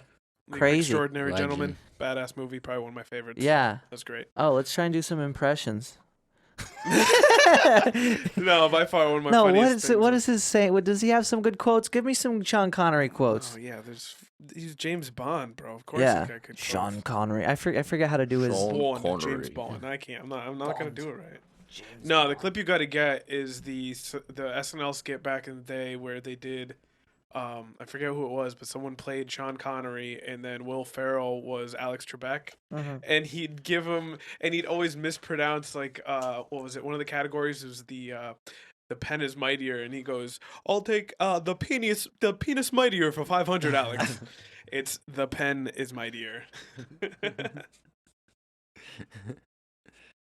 Dude, that was SNL. Yeah, dude, that is. I by love far SNL. That SNL bit with the election, not election, the debate when the Jim Carrey playing Joe Biden Oh, comes yeah. out. That's kind of what I just did with those shades there. Earlier, if you guys watched, if you guys are watching this. What are you talking about? Cities are jungles, her jails and her castles. And we have decided that she isn't big enough for such as we. Based on a Rudyard Kipling Oh, story. it's Connery's Mojo. character- Whatever. Oh, I don't want to get flagged for that. copyright issues. There's nothing Copyright like a issues. challenge to Pull bring it out down. the You're, best you're of already them. wearing a NASA Sean hat. Connery. I mean, Hey, listen. I earned this hat. They don't just sell these. yeah, no, I know you did, man. I know you did. I went to space to get this hat. How was it? It was great. No complaints. Honestly, though, how could you complain? That would be probably type 3 fun, I feel like. Or maybe type 2. I don't know, Imagine man. I've actually never No, been. imagine actually going to the moon and then coming back. It's hard to really put yourself in that position, but like to like that mental state, but to really think about actually being on the moon. There might have to be a type 4 if you Mike, do don't you mean something just like being that. on a soundstage since we've never been to the moon? Oh, that's honestly that is one of the only probably conspiracy in my head where I believe both sides. Huh. Like I am undecided on whether we went to the I moon or always not. forget I believe about we that did it. I conspiracy. believe we did at one point, but I think the first time possibly maybe we didn't. Here's my theory. But I think we might have at one point. I think when they said we did, we didn't, but we've done it already before, yeah. top secretly. Yeah. Or we've never done it at all. Like that those are like the two things. Like so cuz going there's all these like little bits of information that make it really hard to believe, and I'm sure somebody could disprove me if they have a better argument on this. But one of the big things overall that stood out that made it in my mind seem like it was probably faked was that they had to use film camera back then. Right. And when you pass through multiple layers of radiation like you would have to get in and out of the planet, that film would be destroyed. Because film is extremely sensitive to radiation. Oh, shit. Right? Because that's exactly how film is made, is through just light being pressed onto the actual film, right? When somebody says yeah. make a film or watch a film, like they're talking about an actual thing. Like now nobody makes films. This is being recorded, but it's not being It's all filmed. digital. Right, Yeah, this it's is all digital, right? So in the same way, if you were to go to space and film it and then broadcast it, because that's kind of what happened. People were watching it live, I think. Was that really how it happened? Yeah. It wasn't. I don't think it was quite. It could have been live. Well, it was radio. It was on net. It was on like the news, but it wasn't like live like they have it now. I think it was like they had the the footage and Recording. it got sent They down were to radio NASA, and recording, yeah. yeah. One small step from man. Yeah. Or yeah, so maybe they radioed that they were there and everybody was listening to it on the TV. And then they made a video here and showed people what it looked like, kind of, maybe. Hmm. So Yeah. there's that too, because they wanted to have something, especially with Hollywood here being very a booming, very Well, the booming big- industry back then. Yeah, the big thing too was back then the whole reason we wanted to get to the moon was we were in a race with to be- Russia. yeah, Russia. And then so that was part of it. And so And it was a yeah. fantastic race to space to really beat them out financially, because that's what ended up happening. Yeah. Is they spent so much money trying to get to space before we did. Oh, interesting. And we kind of, set them back economically because of that. Shout out to Sputnik. And Sputnik. I bet the Chinese are the ones that beat us anyway. Maybe. Yeah, I mean, the International Space Station is I think most of what's in space right now is from this country. Really? Yeah. That I makes sense. think, but I don't know that. I Well, the haven't looked that much. International Space Station's made up from Yeah. a few different countries. Shout out to SpaceX for making some really leaps. This year was a good year for them, actually. This was probably one of the highlights of this year was that SpaceX managed to get into orbit, go into orbit and send astronauts into space. Really? Yeah, it was the first time in 7 years. I Because we seen the- usually go from other countries to do that. Oh, wow. I seen the videos of the self-landing rockets that he's Yeah. got now. Those are Really cool. wild, dude. Really cool. Wild. But yeah, so what was I going with? Yeah, so either that or I lose my train of thought all the time. They radioed that they were there, one small step for man, one giant leap for mankind, and then afterwards made a video to demonstrate what happened, and they called it the real footage. Yeah. But I don't think footage could have survived leaving That's a super solid point. the atmosphere and I coming back. haven't heard that argument about that Yeah. before. Because it's all it's all metallically influenced material inside of a film. So as Right. soon as you go in and out of the Earth's magnetic field or whatever, No, it unless would they have had a been way unless they had a way to transmit it, maybe. I can't. I don't Yeah. know. But I don't know. I mean, when you really size up like what kind of technology they had back then versus what they have now. So, according to like internet facts or whatever, are we the only country that landed on the moon? Mm-hmm. Really? Yeah. I mean, so Sputnik got to the moon first, right? No, they just got Just to orbit. They just orbit. But yeah, one of those countries. You check who was the first civilization to send something to the moon, because we weren't the first ones. We were the first ones to put. Yeah, we were the first ones to put humans there, but Russia did land actually, 7 nations have been to the moon. with people. Oh shit!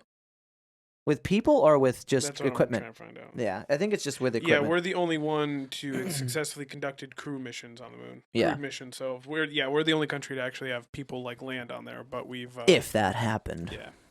They're doing their mining operations there now, and Yeah, there's a ton of good I- resources on the moon. I feel like Found water there's- recently too. Yeah. I think there's people living on the moon. I don't have an argument to Say back up my theory, but I just I think there's here's people something living on the moon. interesting. Here's something really interesting if you want to get really crazy. Wow, I crazy. really just sent us down a hole here, didn't I? Yeah, with this you did, conversation? and it's your fault. And we're going now at light speed. Why did you have to involve a NASA I know. officer He talking had to about put the space? hat on, and here we go. You got me with this hat, asking me these questions. You're gonna get an answer. You know what's actually cooler than being an astronaut? Being Nothing. being a cosmonaut. Ooh, okay. I forgot that's what Russian astronauts aren't astronauts. Oh, they're cosmonauts. So yeah, because Yeah. it's I think the Latin. No, Astro is also Well, Latin, but they're, Astro's star. Well, because Russia instead of having NASA, they have the Roscosmos, ROSCOSMOS. That's their governing body for their No, but you want to know a really space capades. crazy fun fact about the moon is that you never see the other side of it. Right, the dark side of the moon, right? Pink Yeah. Floyd saw it. Pink Floyd's side of the moon. You watch that. You listen to that album, you'll see the dark Who's side to of it. say it isn't hollowed out like a Death Star? And there's a massive civilization Transformers. because they get sunlight on a daily because obviously the dark side of the moon faces the sun, so they still have a day cycle. Yeah, seriously. That's where all the Decepticons are hiding, Mike. It just seems, unfortunately, in also my scientific mind, I'm thinking, well, there's nothing there you could live off. There's no resources like water or air. It's made of cheese, Mike. What else do you need? Come on. Everyone knows the moon is The made of cheese. moon was made out of spare ribs. Would you eat it? You ever Made see of that cheese. SNL skit with Will Ferrell and Jeff? Is it Jeff Goldblum?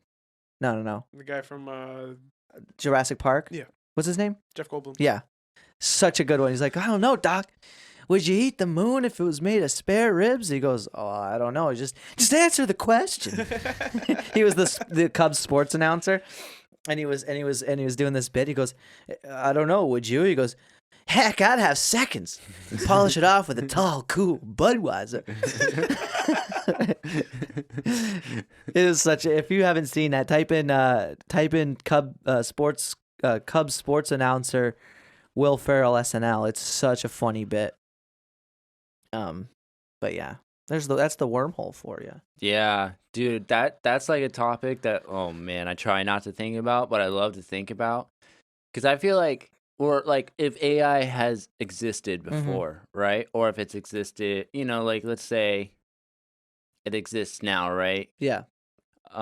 Would some like automated cybernetic beings be able to live on the moon easier than humans or whatever? They're called Decepticons. Yeah, well, that's what made me start thinking about it. It's like, oh great, not Transformers. Oh yeah, I know what you mean though. Like you could send like a probe or like some robot to another planet, and it just kind of functions on that. Yeah. On that.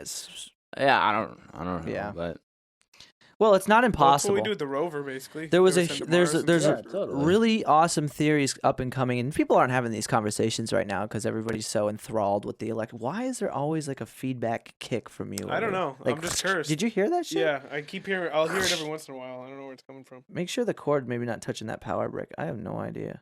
Anyways, actually, make sure that button's pushed in on your headset. It Try wasn't. that. It wasn't. Okay, now it's Should've pushed been? in. Yeah, Maybe. it was. Because that's That's where the right now. mic goes, so maybe that's like. have you giving been some- hearing us this whole time or not? What? What is going No, on? yes, Have I yes, even been yes. part of this conversation? No, what was I talking about? Oh, so there's been a lot of really up and coming, not up and coming, but like well researched theories, like the Younger Dryas, for instance, and observing, or rather studying these asteroid impacts. Huh. And it's bringing a lot of new light onto how some of these mega civilizations of the past were built. Because right now we all know, at least if you've done any Like research, Atlantis. aside I'm from just kidding. Atlantis, but we know Egypt is a thing, right? Yeah, of course. And you're looking at all these structures that can't be built today.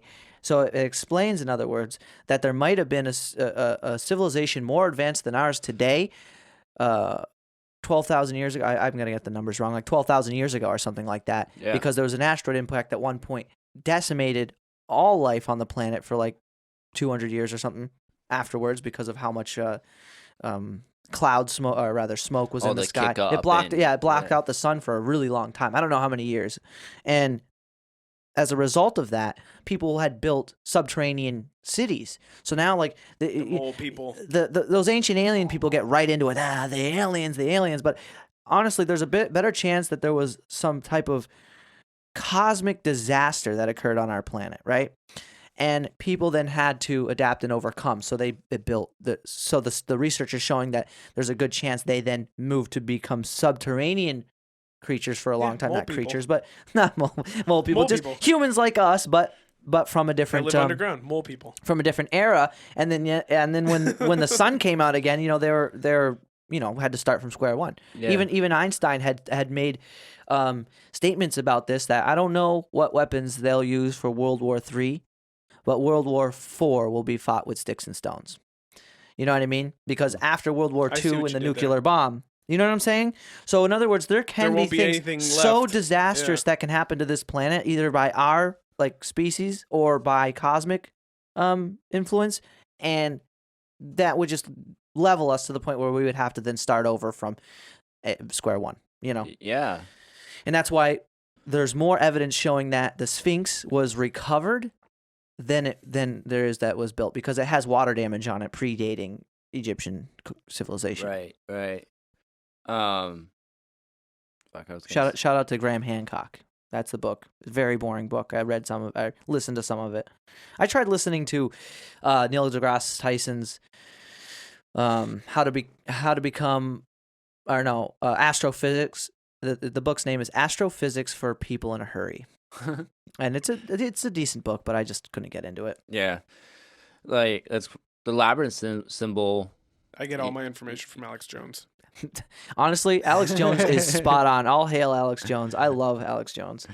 Not always spot on. I shouldn't say that. I'll get demonized for saying something like that. But honestly, if you're paying attention, it's a little crazy how much of the shit he goes on so many rants. So it's easy for him to be just like, oh, you're a village idiot just rambling. But then when you kind of look into it, you're like, wait a second. Yeah. Because he'll say something like, oh, there's a power plant's turning the frogs gay. Yeah. And then you look it up, and then there was something going on with how the radiation or whatever from the energy that's the whole was making thing. male frogs mate with male frogs based off of maybe pheromones or the noises they thought they were hearing or making, because obviously some animals are dependent on pheromones and sounds so that they know what gender another member of their species is to make more babies, and so it's like, what the hell? Yeah, seriously. But yeah, no. He's a trip. And tune in if you haven't caught word of it, that him, Joe Rogan and Alex Jones and somebody else are going to be Dillon. Tim Dillon. Are they all doing that? I think Jones said he's going to stop by, but it's supposed to be Rogan, Tim Dillon, and They're somebody having else. an election day bash. In other words, they're all drinking and watching the election go down. I wonder how that's going to turn out. I mean, by now people will know because this comes out. Actually, they might. Oh. No, people know No, people already know. because I think the expectation is everyone's going to find out. We are right now in the future, in the past.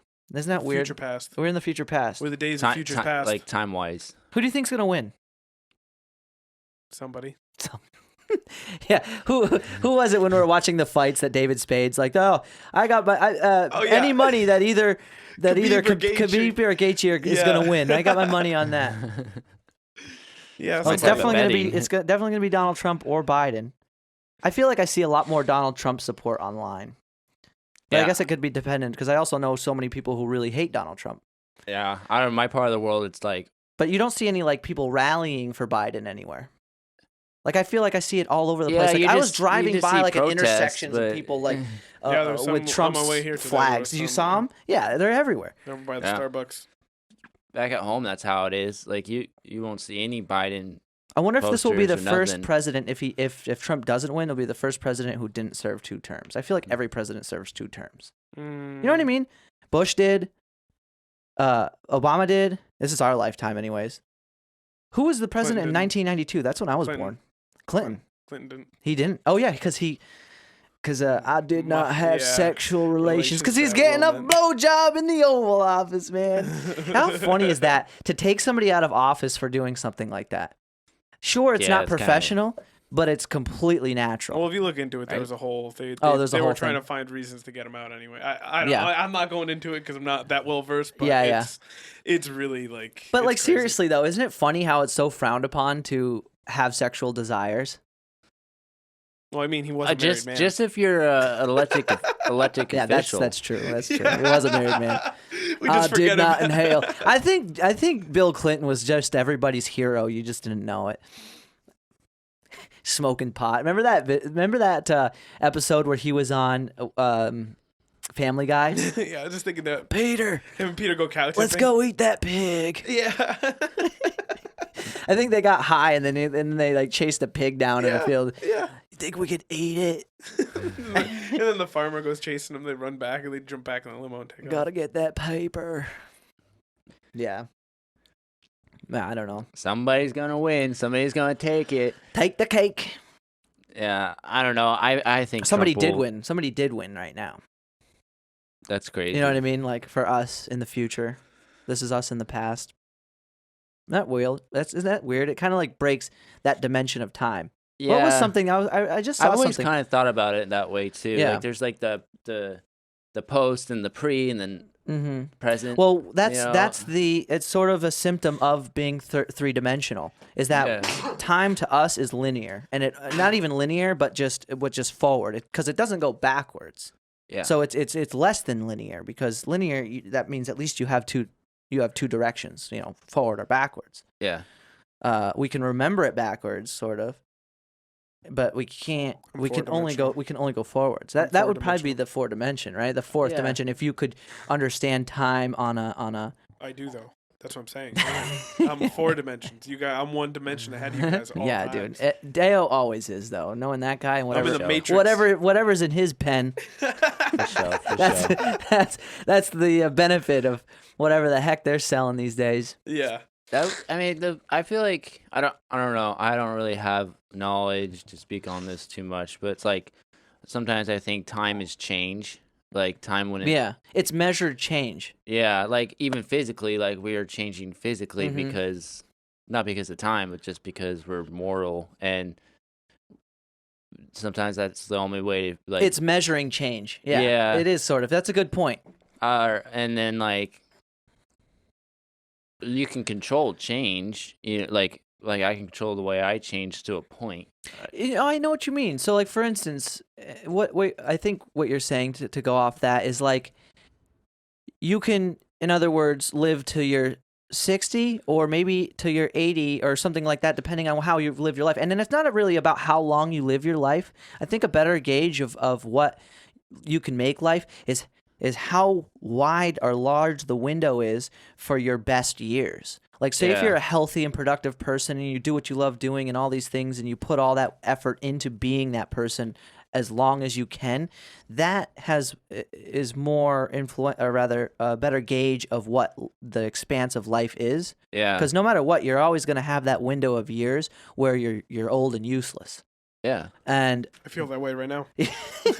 Come on, at 20, Dale. at 26, 27 years old, I'm this old and dude- useless. just old and useless.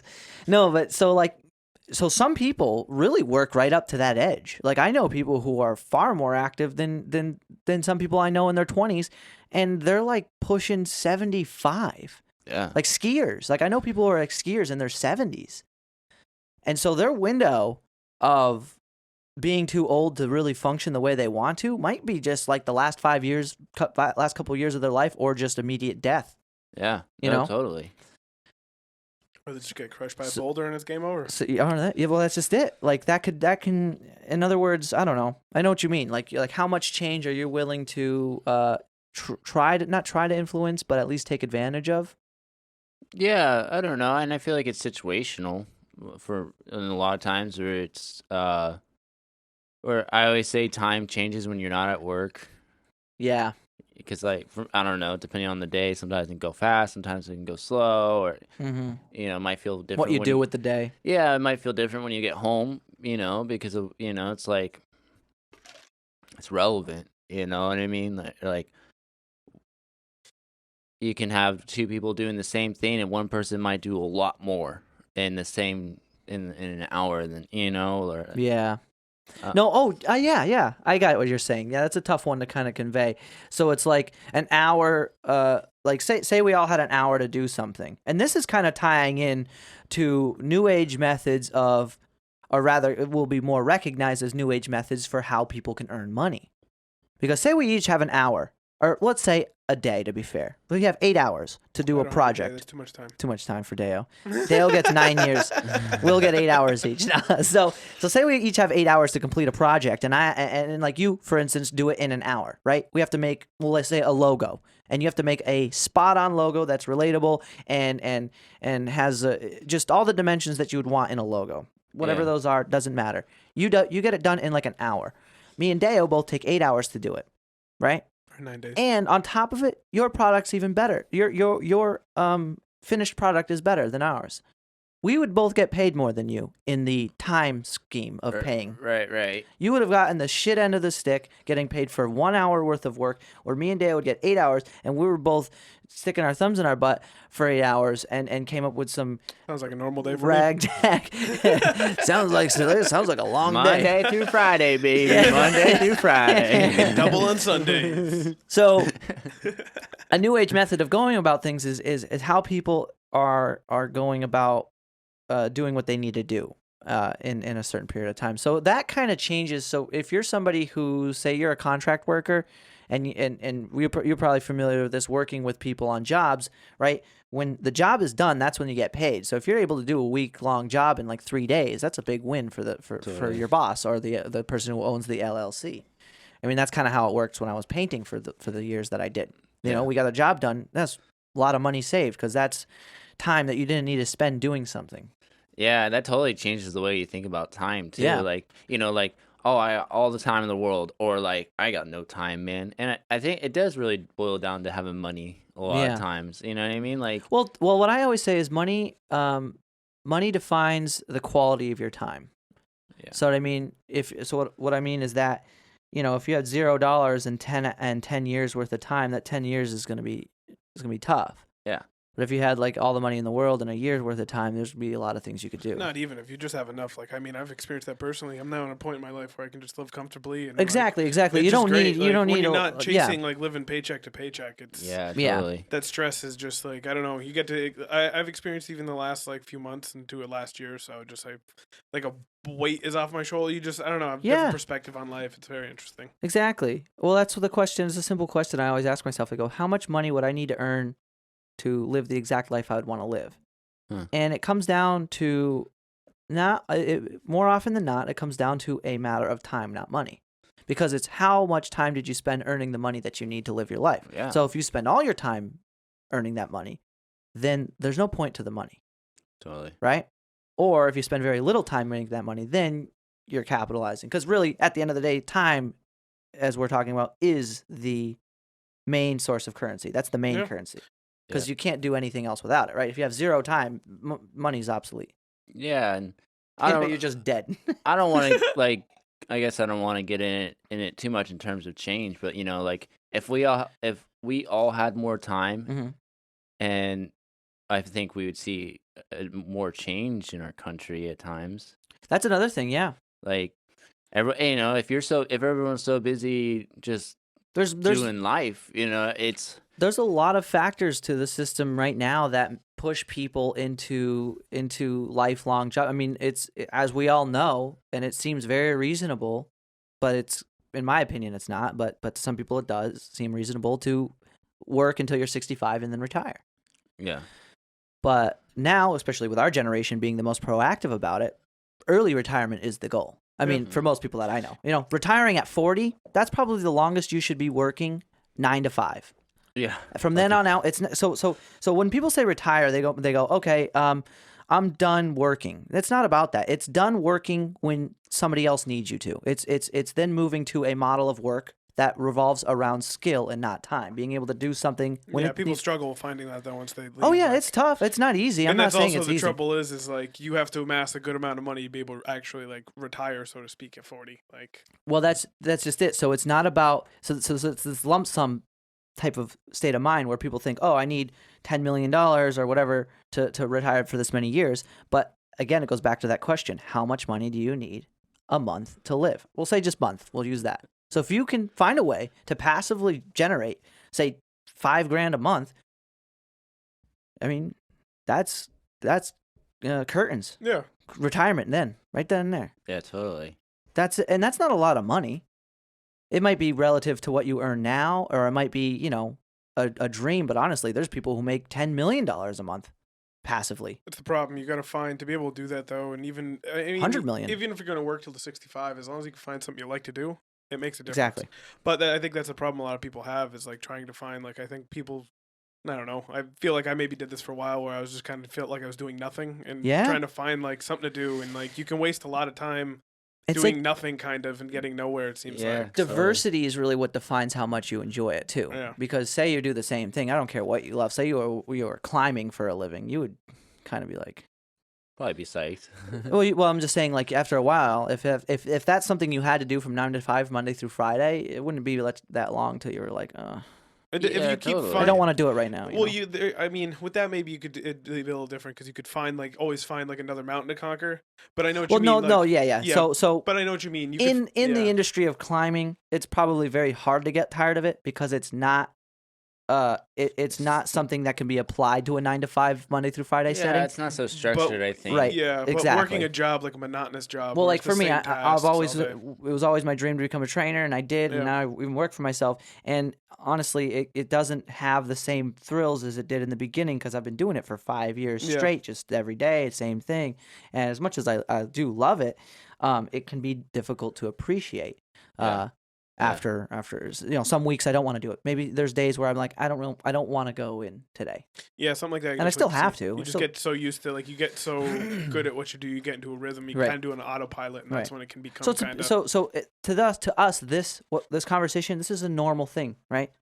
This is we all we all accept that that's life, and that's how you earn money. But what I'm saying is that is not the actual case. Yeah. You can earn money however you want to. You just need to find a way to do it. Yeah, and you got to work for it. Oh, of course. I think that's the thing. And that's the thing. And more often than not, it's something that comes from having fun. Like, this is fun. I like doing these podcasts. You know what I mean? Speak for yourself. Deo's miserable right now. Yeah, my ankles are shackled to the table right now. People don't know that, but I've been stuck in this seat since the last episode. Help! He doesn't let us out of this room. Just like, get me out. There's like a massive padlock on that door. he only turns on the heat when we're doing them too. Yeah. And he doesn't feed us till we're done. The only heat we get is from the lights in this room and that salt lamp behind Eddy. Yeah. No, but I just like to put that out there into the world so people understand that it's not always you're not confined to what you're doing right now, and it's very easy to believe that you are. Yeah. Yeah, totally. People are not. Again, self-esteem. That video we played in the Halloween episode of Dan Pena. Self-esteem is a driver of being somebody who's confident enough to go, you know what? I don't have to do this for the rest of my life. Yeah. Yeah.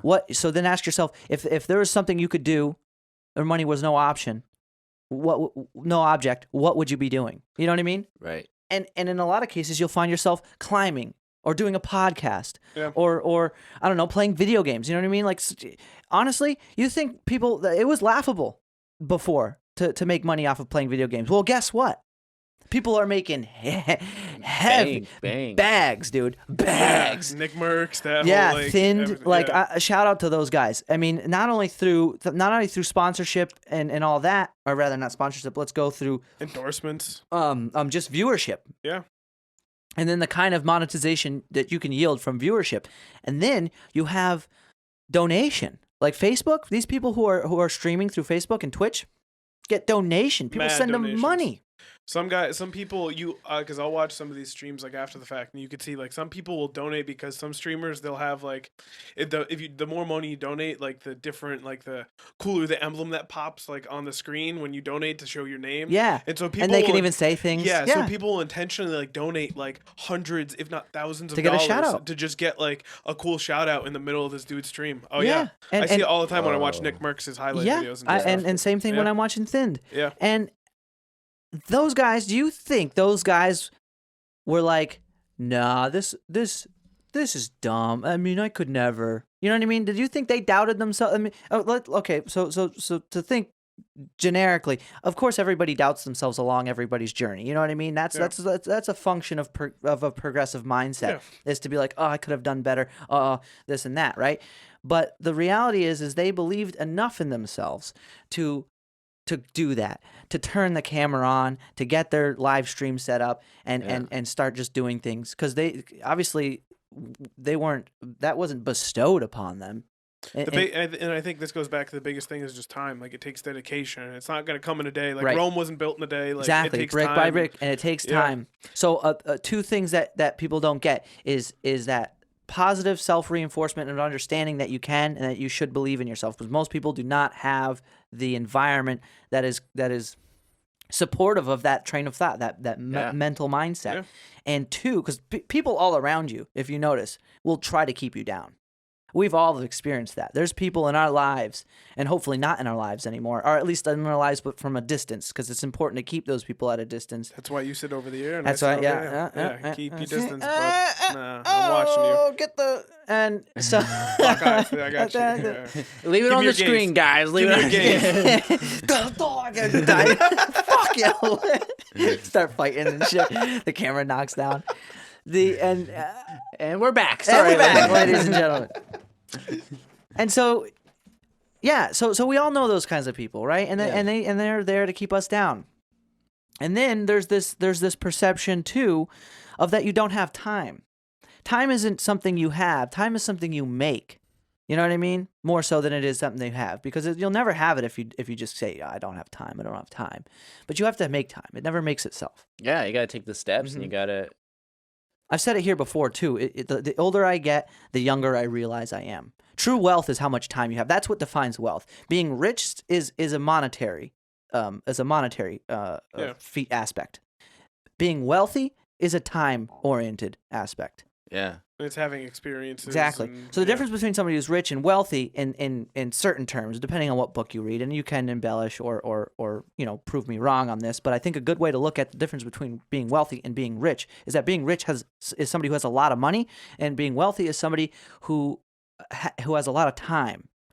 And so back to what defines time in a lot of ways is the quality of it. And like, say for instance, you're able to make a certain amount of money, X amount of money, which is at whatever it is that you need to live the best life you can possibly live, which, again, it's going to be around that $5,000 to $10,000 a month for yourself kind of money, because that's a lot of money passively made to really do anything that you want to, especially in America, because you have so many different freedoms that you can travel anywhere in the world, you can live anywhere in the country. I mean, that's another big feature, a really great feature about a large country like this one, is you can live here or Arizona or Texas or Washington State. You know what I mean? There's all kinds of different places in this country you can live. Yeah, totally. So, and then of course being rich is just having a lot of money. I forget if I already said that, but I don't know. I feel like it gets very easy for people, and I've run into it myself. I'm sure you guys have, where you're just like chasing the almighty dollar, like just money. I just need money, and like I think you get so sucked up in getting the money, you stop thinking about. It's not a terrible. I know what you're saying. It's not a So to add to that, I should say, it's not always a terrible like train of thought to be like, oh, chasing the money. But if your idea of chasing money is sacrificing time for it all the time, if that's the only ththing you're focused on, like it becomes bad, because then you have no time. Then what's the point of money? Because I know a lot of people who are very, affluent people. A lot of very affluent people who have, are heads of massive industries, and they don't seem too happy. They don't have a lot of time. Yeah. You know what I mean? It's far and few between. Like that, sure, they'll be all of a sudden going to like Cancun, or they'll be somewhere in skiing in the Alps, but it's like, at what sacrifice? You takes a lot of hard work to get if you were working 10-hour days for a year straight, or like 6 months straight, and then you got a week off randomly to go anywhere you want. It's like, is that really worth it? I mean, life is occurring on a daily basis. Yeah. So that's half of the structure of this 8-hour structure, is that you have 8 hours of work, 8 hours of play, 8 hours of sleep. That's 24 hours.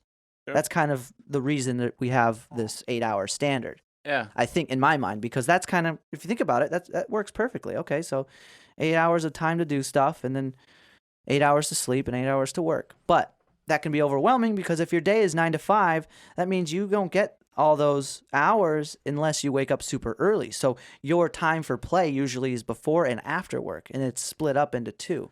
And these are the hours which you make a podcast, or practice climbing, or we're playing video games and doing things that we love to do, or things that we can lose our minds in. You know what I mean? Yeah, totally. And I think about, like when you go to somebody's like, or you see on Instagram, like somebody who like travels a lot or something like that, and you see like all these like great pictures of like people doing stuff, or you know what I mean, which isn't necessarily true all the time. I feel like Instagram or social media could be such a facade, you know what I mean? Yeah, people are putting on an act. We talked about that, I think, in our last podcast. Yeah, and like I don't think people do it intentionally to like make other people feel less than or nothing, but I feel like, well, perspective's everything. Maybe it might be the spark that gets somebody, you know what?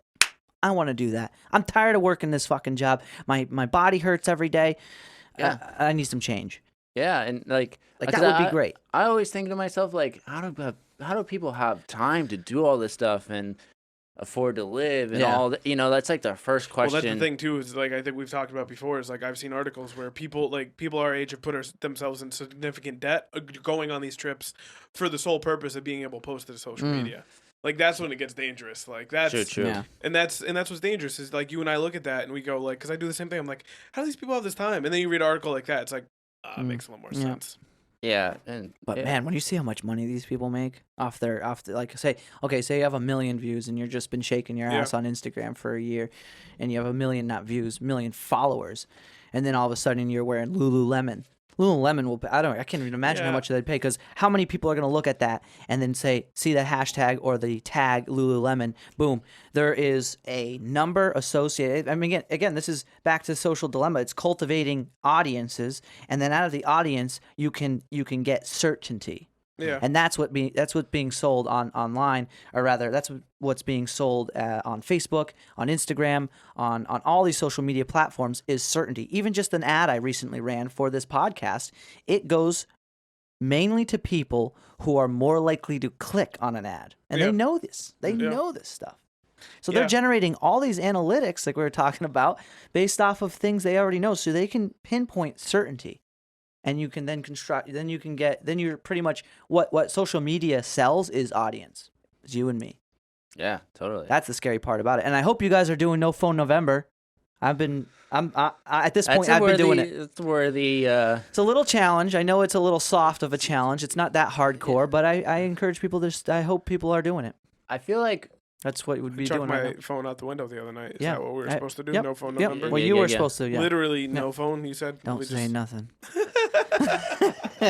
yeah. I we threw did the my same phone thing. out too. Yeah, but there's no phones here.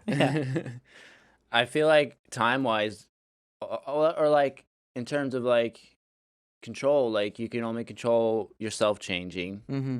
and then That's like that is You can only control what you can control. so Yeah. important. That is the mothership of Show you a mothership. wisdom right there. If you really dig into that and live that, your life is so much better. yeah, totally. And It's sort of a mental conditioning I do to myself when I'm starting to think about other people and I would like what I wish they would do and what it'd be yeah, like. I'm the same way too. Sorry. I'm always telling myself how ridiculous some things are, I mean, like that, and I feel like, I know I do it, is another thing you can control time-wise is how fast it goes or how slow it goes. Mm-hmm. And Based I off what don't- you're doing. Yeah, and I don't always think it's a conscious thing, but like, if you're sitting around bored on your phone all day, It comes down to it's the kind of actual, just like, passing time. Yeah, it comes down to like I feel like the Killing actual time. enjoyment. Mm-hmm. Like I always find, obviously, time always flies when you're having fun. Yeah. Whenever Type you're, 1 yes, fun. Type 1, yes. Whenever So you're yeah, actually I enjoying love it, this yeah. type system. So type 1 fun does like speed diabetes. accelerate. This goes back to your type system. So type 1 fun accelerates time. Dude, no, seriously though. Type 1 fun accelerates time for sure. We all know Yeah, that when that's you're in the like- moment. yeah. Type 2 fun slows time down but has a bigger payoff afterwards. Yeah, more hindsight. Yeah, because Like, type 2 fun you Life really have to work lessons, for. hindsight, Yeah. grateful moments. This in it. podcast is like type 5 fun, maybe. I No, don't know. this actually No, is sort this of is like like- type 1 and 2 fun, because depending Yeah. on the moment, sometimes it's a little awkward, like if you don't know what to say next. I get in my head about that a lot. But then when it's done, it's like, whoa, we had a really cool conversation, and that was awesome. Yeah, it's kind of an inside joke at work sometimes. Like my foreman's always like, "Hey, somebody speed up time, would you?" Like, Be right on that. Let me get my time machine. yeah, like, okay, hold on, I'm looking for a joke, or Yeah, like yeah. somebody put on some music, or like, and it's one of those interesting things to me. It's like, a lot, I do it all the time, just trying to pass time, and you know what I mean. When days are hard, Mhm. it's like, I'm gonna pass this time, put on a movie, or I know. or a good day. It's like good days you don't want to end. Fun days you're like, why is the sun going down now? I Where's that know. extra Sunday at? Like, come on. That's my most cherished thing about summer, is it seems like the sun just never sets. Especially around here, summertime, sun doesn't set till like after 8:30. Yeah. And that's a nice long day. I mean, Now I the remember, sun's setting at like 3 p.m. dude, it pretty Oh much. my gosh. Pretty after tomorrow. This is right before, by the way. It's like 11 And- a.m. I feel like it's yeah. already like it's 1 o'clock. It's 1 actually. o'clock. Wow. Shit. Holy Jeez. camole. Dang. Holy camole. Yeah. It's just there's no way to live, man. At least it's not like in Iceland or up there in the Arctic Circle when it's like Alaska. nighttime for 3 months. Like living in Alaska. Yeah, that'd forget be that. We got gnarly. nothing to complain about, man. Perspective's everything, I guess. Yeah. But if you've totally. never been there, you don't know. What the hell was that? I don't know. I think it was sounded this. like it sounded like you went, oh. Oh, it is that. Great. Just making all sorts of noises in this corner. I'm the noisemaker. Noisemaker, risk taker. Sometimes I just let him talk. Just let me go. Just He let him lets me ramble. go. He tires Oh, himself I out. love it. Just spinning his wheels. Don't say anything, Mike. Yeah. Just He gets tired out. Just He'll be let passed the out. real in a show. The little real bit. shows. The real show, ladies and gentlemen, is behind the camera. That's why I had to get a camera for behind the camera Yeah. because that's where the party's at. We're just gonna start having blooper reels. Yeah. Me making. This weird is looks just at a the camera. 2-hour-long blooper reel, honestly. Well, hey. well, you're not gonna post this anyway, so you know. Yeah. No one's gonna This see being this. recorded, Mike. Huh? This isn't even being recorded. Should I Dude, just look at the it is. camera the whole It time? is. Everything you're doing back there, I keep it in an archive. Ooh. I send it to the FBI. He's just gonna I use see it to blackmail me. Yeah. Yeah. Well, you know what? I think we covered a lot of good stuff, man. We're almost at 2 hours. That flew by. What? Type 1 fun right there for you. Yeah, type 1 for sure. That was type 1 fun. for I, show. I had a good time. For cho, as Eddie would say. My brother from the West There's Coast. not many for shows in the world, but friends, that's are a always for a show. for show. That's a For for show. show. Friends are always a Friends, for show. I think we yeah. should end on that note. I like that, man. For Friends show. are always a for show. You can't count on much, but you can count on your good friends. For show. Indeed. Yeah, keep those good people around you. Also, What's one, up? one good quote to go out on, Sean Connery. Yeah, There's nothing like a challenge to bring out the best in man. boom. Boom. And There I we think go. that's on that note, a very great way to surmise kind of what's going to happen in our near future. We had such a terrible year this year, right? Yeah. We all know that, and in so many different ways, it was a really terrible year, and I feel like the next couple years to come might be pretty good. Yeah. You know, no matter what Either that or happens. Skynet's gonna take over, and it's And that's it. Yeah. Yeah. So what the hell's Skynet? from Terminator. Oh yeah. Yeah. That sounds Think of about right. Skynet at least. That sounds right. Yeah. I'll give it 20 years. I think we got 20 years left. I in played that game of the humanity, arcade at enough. least. I'm ready for it if it happens. I know. Talk So, about how tumultuous things are. You really looking at to this year, and you're like, geez, you know, we got like 5 years left before people just start pressing the Man, I button. thought we were turning this off. That makes my rabbit hole get deep. Yeah. What's that? Oh, the idea is Skynet. Okay, I just Yeah. have these. I think about I think about the Terminator movies. Yeah. And why they hate humans so much, right? They want to like, Yeah. and I Well, mean, maybe I- for one, it's like they feel like humans are destroying the world. Like that's probably the big one, Right. right? I always feel like AI would not like humans mainly because we're flawed. And AI, like computers aren't, if you think about it. I mean, they are because we kind of built them. You heard about the but, two like, AIs? They got talking to each other. They made their own language. Yeah, they had to turn them off because they were just talking their own language. Yeah, It's scary. seriously. And sometimes this is kind of just like a joke. I'm not like totally serious about this, but It's like good to yeah. sometimes no, I, I feel like in the like if that were to Are happen, you thinking for yourself right now? I'm trying to be independent. Is someone whispering in your ear? I gotta take this off. Damn it! It's so frowned upon right now to think for yourself. That's Yeah, that's a seriously. big thing. You know what I mean? You know how like people are like I hear like some people like yelling on the phone like stupid Siri, like you know like Yeah.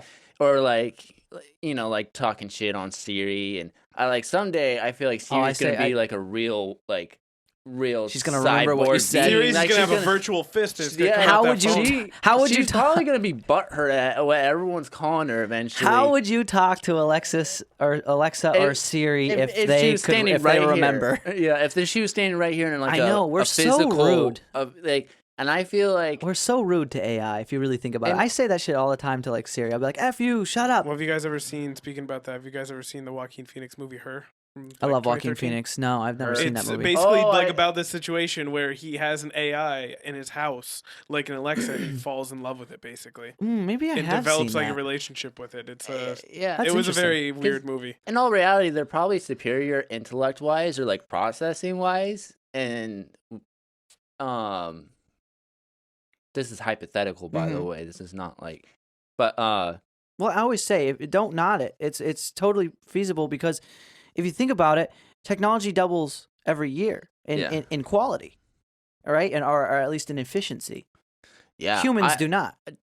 There's no actually. Yesterday I was thinking about it because you know how like like Mike turned me on to watching Avatar. It's been The Last Airbender. If you haven't seen It's that already, been that great. show will be the show to make the world better. If everybody watched that show, Yeah. it would make the world a better place. Yeah, totally. And so I was watching it on your account on your TV, Mm-hmm. and the next day, it's like recommendations are popping up on my phone.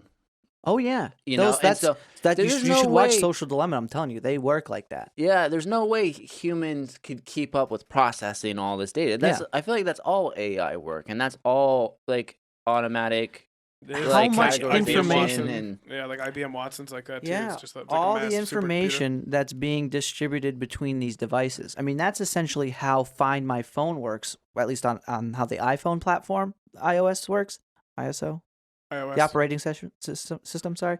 And it will use devices around it. Like, say my computer was stolen, and I go to look up where it is. Even if it doesn't have Wi-Fi, it has a constant Bluetooth signal that will signal and connect to other phones just on a very minute level, enough to get its exact position from a GPS. Oh.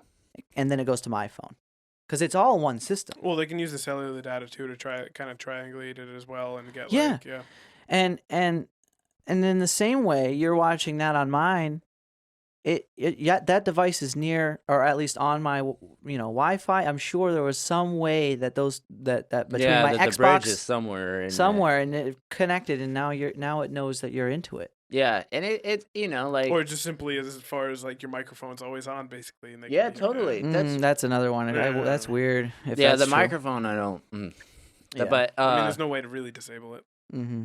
no, definitely. Well, not. before you could take the battery out of your phone, but some You can't phones do you don't have that. Like zero phones now. I'm pretty sure Yeah. you can do that with. Like, iPhone was the first to do it, but now I don't see any phones. Samsung, you used to be able to. You can't at all now. Yeah. I think it's important to accept because there's a lot of people out there who trip about the government listening in Yeah. and like I've never cared about that. Yeah, It doesn't like, matter. I have I've- nothing interesting they want to let me. I mean, they can jump on the the podcast. Podcast anytime. Top Come on. FBI agent. That'd be Yeah. awesome. I'd love to talk to one of those guys. Here. and just realizing the fact that there's like Yo, come on the show.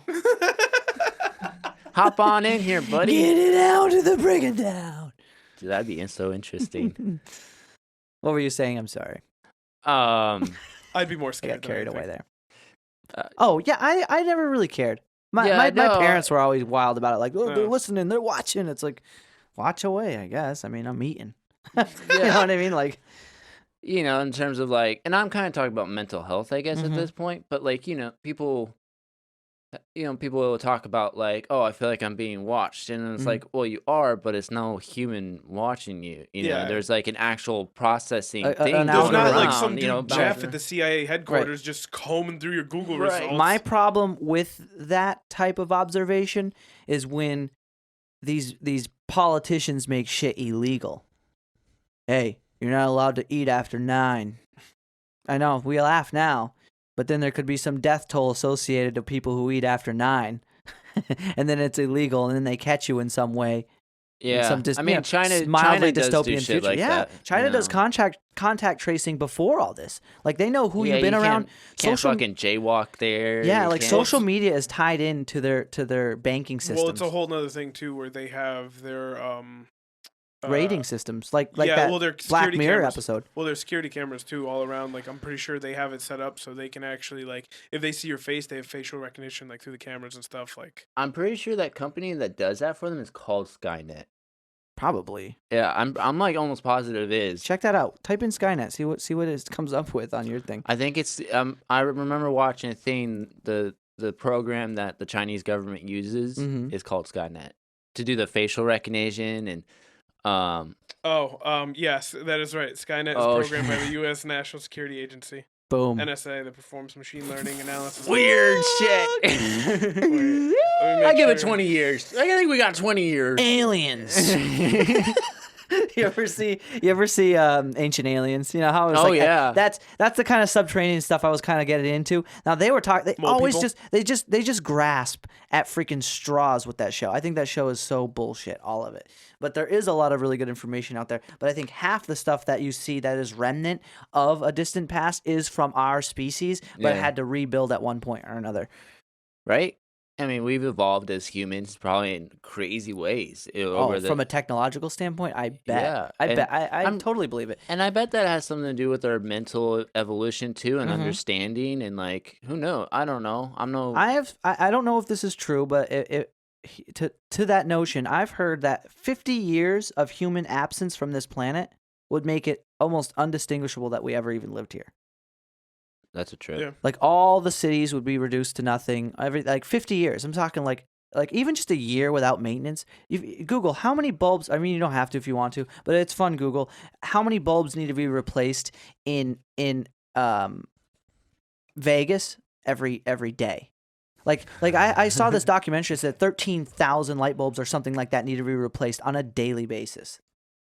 That's just one day worth of time, and that's how many bulbs are in Vegas. I mean, just you know what I mean. If you've been there, I've never Yeah. been there, but I've seen obviously pictures. Well, and it's a lot of them use neon now too. Yeah, and it's just- 12 million lights on Fremont Street alone, which, if I'm not mistaken, Fremont's Old Vegas, Fremont Street. I think that's Fremont Old Street, Vegas, yeah, which is the one that has like you go to Old Vegas, it's got the big the dome. classic picture. Yeah, and or everything. it's got the big dome now. That's like it's a whole. How many bulbs? 12 million lights. 12 million Oh my lights. Gosh, So out of those 12 million that lights, gives me anxiety. I know there has to be a substantial number of them that go out on a daily basis Well, yeah. because obviously they're not all put in at the same Well, time. no, a lot of them are, like they said here, a lot of them are neon tubes, so they range from 8 millimeters to 15 millimeters, given 15,000 miles of some cylindrical tubing. Wow. So 15,000 miles of just neon tubes make up Jeez. just Fremont Street alone. The circumference of the Earth is just a little under 24,000 miles. By the way, That's crazy. imagine that you could almost get around the world Nice. with those bulbs. NASA. Nice. Nice. On my hat here. If you didn't notice, that I earned this hat NASCAR, man. NASCAR. the hard way. They sent me out to space in a spaceship. Oh man, that question makes me think of how many freaking tires get replaced a day, or like. Dude, just the statistic on maintenance alone is just mind blowing. How much money's put in. I mean, it's almost mind blowing. And I always get set back when I go into like a grocery store sometimes and think about how all this shit gets here. And it's always like daily Yeah. replaced, replenished. And it goes back to that notion. I always say people really don't put much thought into how economy works. It's how entitled people are. They just go, "Oh, it's all just here for us. This is what I deserve." You know, out of just being alive. Yeah. But when you think about it, there's a lot that goes on behind the scenes, man. And getting food from a grocery store is probably one of the biggest luxuries of the modern age. Fuck yeah. More so than anything else, shit's because crazy. otherwise you'd have to grow the animals, grow the food, harvest the food, kill the Talk animals. about a prepare the luxury. meat. You can just call Amazon. They'll just deliver it Right, to you. you could be everything here you need. yesterday if you order it. You know, you can do that at actually Whole Jeff Foods now. Bezos will Well, s- Whole Foods is owned by them, but yeah, Yeah. you can literally just order your food, and there's now a room there, especially the one in Yeah, Hadley. I I've saw seen. that. You can That's park, and they just drop. They literally pop your trunk, and they will put your Well, food I've seen in some of there, the and you ideas that leave. they have too for like the future of like Whole Foods and Oh, like, yeah. it's crazy what they're looking to do. Oh yeah, wait till their drones are flying around, and I they'll was be gonna say dropping stuff off. Jeff Bezos gonna be sending drones all day. Yeah, Everybody. I don't mind that idea. I mean, I don't really care. It's not really too bad. Imagine they just send you a giant care Right. package, like a loadout drop from just coming out When of the sky. when every it day. comes to logistics like that kind of that approach on logistics, it's like as long as it works, whatever. Yeah. You know. That shit gives me anxiety too, man. Thinking about that, like, Well, yeah. Back to how many of these how many things are made and then thrown away. Like, what is your footprint? Do you I Imagine think that. about that. Like, how much shit have you thrown in the trash? Oh god, dude. Yeah. Nuts. And then where does it go? Yeah. Back at home. China. Goes No, to there that. is somewhere There's an there. island. There is Yeah. an island of trash the size of Texas off the coast of Florida. Look at that trash island off the coast of Florida. It's like a couple feet deep, and it's as big as Texas. I I've heard. seen that. And That's it's- crazy. It's just trash. The Great Pacific Garbage Patch. Yes, that's it. And it's not an island. It's just trash floating in the ocean, and it's huge. Huh. Yeah, Northern Pacific Ocean. Nuts. Yeah. Reality's a trip, man, because what is reality? That's another thing. That simulation theory is a doozy. Oh, yeah, that's a knocker outer, man. Like, I don't think. I mean, I can't say I really realized how much we take for granted until like the Corona started. And in Mhm. Tahoe, it's like you have to go over mountain passes to get in Tahoe. Yeah. And we're all living there, and they shut the roads down, shut the highways, and everyone already rushed to the stores when all this shit started, the Corona stuff. Yeah. And then we heard the highways got shut down, and it was like Whoa. everyone, Dude, like, it was such an eye opener. I remember there was no meat in the store or paper goods. yeah. And I don't No want to toilet say it's paper? like good, but in a way it's healthy for people to realize like, Oh, you'd be surprised. There's still a huge push on people like, just shut down the economy. Like, that's the answer for some people. And there's all kinds of organizations out there with their reputations of understanding how to control certain things. And the big statement right now is you don't want to make the solution worse than the problem. And there's plenty. I mean, if it's death that we're trying to avoid, because inevitably that's the simple question. What are we trying to avoid? What are we trying to fix? Right? People from dying. That's what we're trying to fix. Yeah. And if you're in other words implementing a solution that causes more death, then you're not fixing the actual problem. yeah, Right. absolutely. I just and you've seen, and now there's talking about it again. Ugh. By now, who knows what could happen? Yeah, I keep hearing like Cases. yeah, supposed shutdowns again. Yeah. And I think Man. the case thing is very arbitrary in my mind, because I don't pay attention to the news. So granted, they might have a more detailed explanation for what a case is. But if it's just by like people being not sick, but people just having it, like say we all got tested and we all got positive, like we're not we're fine, right? Yeah. So I guess provided we're just not near other people. Right. That's if we can spread it asymptomatically. So we'd have to also trust that that's true, which I don't know if it is. I haven't heard anything about it being true. I've heard more about it being not true, but I don't know. I can't follow this Murky stuff grounds. anymore. Yeah. Murky grounds. People get mad. Yeah, I can't follow the stuff no more, man. It is. Yeah, it's a social exhausting. I'm dilemma. sorry, I'm just balls deep in this Great Pacific garbage patch. This Isn't that stuff is crazy? fucking crazy. Holy shit. Fuck. There's two of them. There's an Eastern garbage patch and a Western garbage patch. Isn't that nuts? And they just go basically in a circle between like California and Japan, and they go by Hawaii as Yeah, well. they follow Just- they probably follow the holy oceanic shit. currents and Yeah, stuff. Yeah. Holy What in the shit. world? Mad trash. Yeah, there's just like old lighters and just like Bags. like Boxes. old toys. Yeah, Ugh. it's crazy. Talk about ignorance, mass ignorance, Oh my man. God. I was ignorant There's- to that till 30 seconds Yeah, ago. God so- damn it. Yeah, you wouldn't even know. I kind of heard about it because Family Guy made a joke about a big island, but like a garbage patch. Dude, like, no, yeah. there's legit, yeah, Holy and those shit. some patches are like the size of states in this country. You know what I mean? Like big, and they're feet deep. Now there are some companies out there that are doing really big things that are making like products out of them that people like. They're turning recycled plastic into shoes and stuff like that. But it's like there's just gonna be more people, and then they're gonna need more stuff. And I always wonder, how the hell have we not run out of everything? I think about oil, dude. Like, oil seems like, how long do oil supplies last? I Like, know. They But keep finding honestly, them, it goes I feel into They can last everything. thousands of years. I mean, like even we were listening to Alex Jones talking. He was saying there's.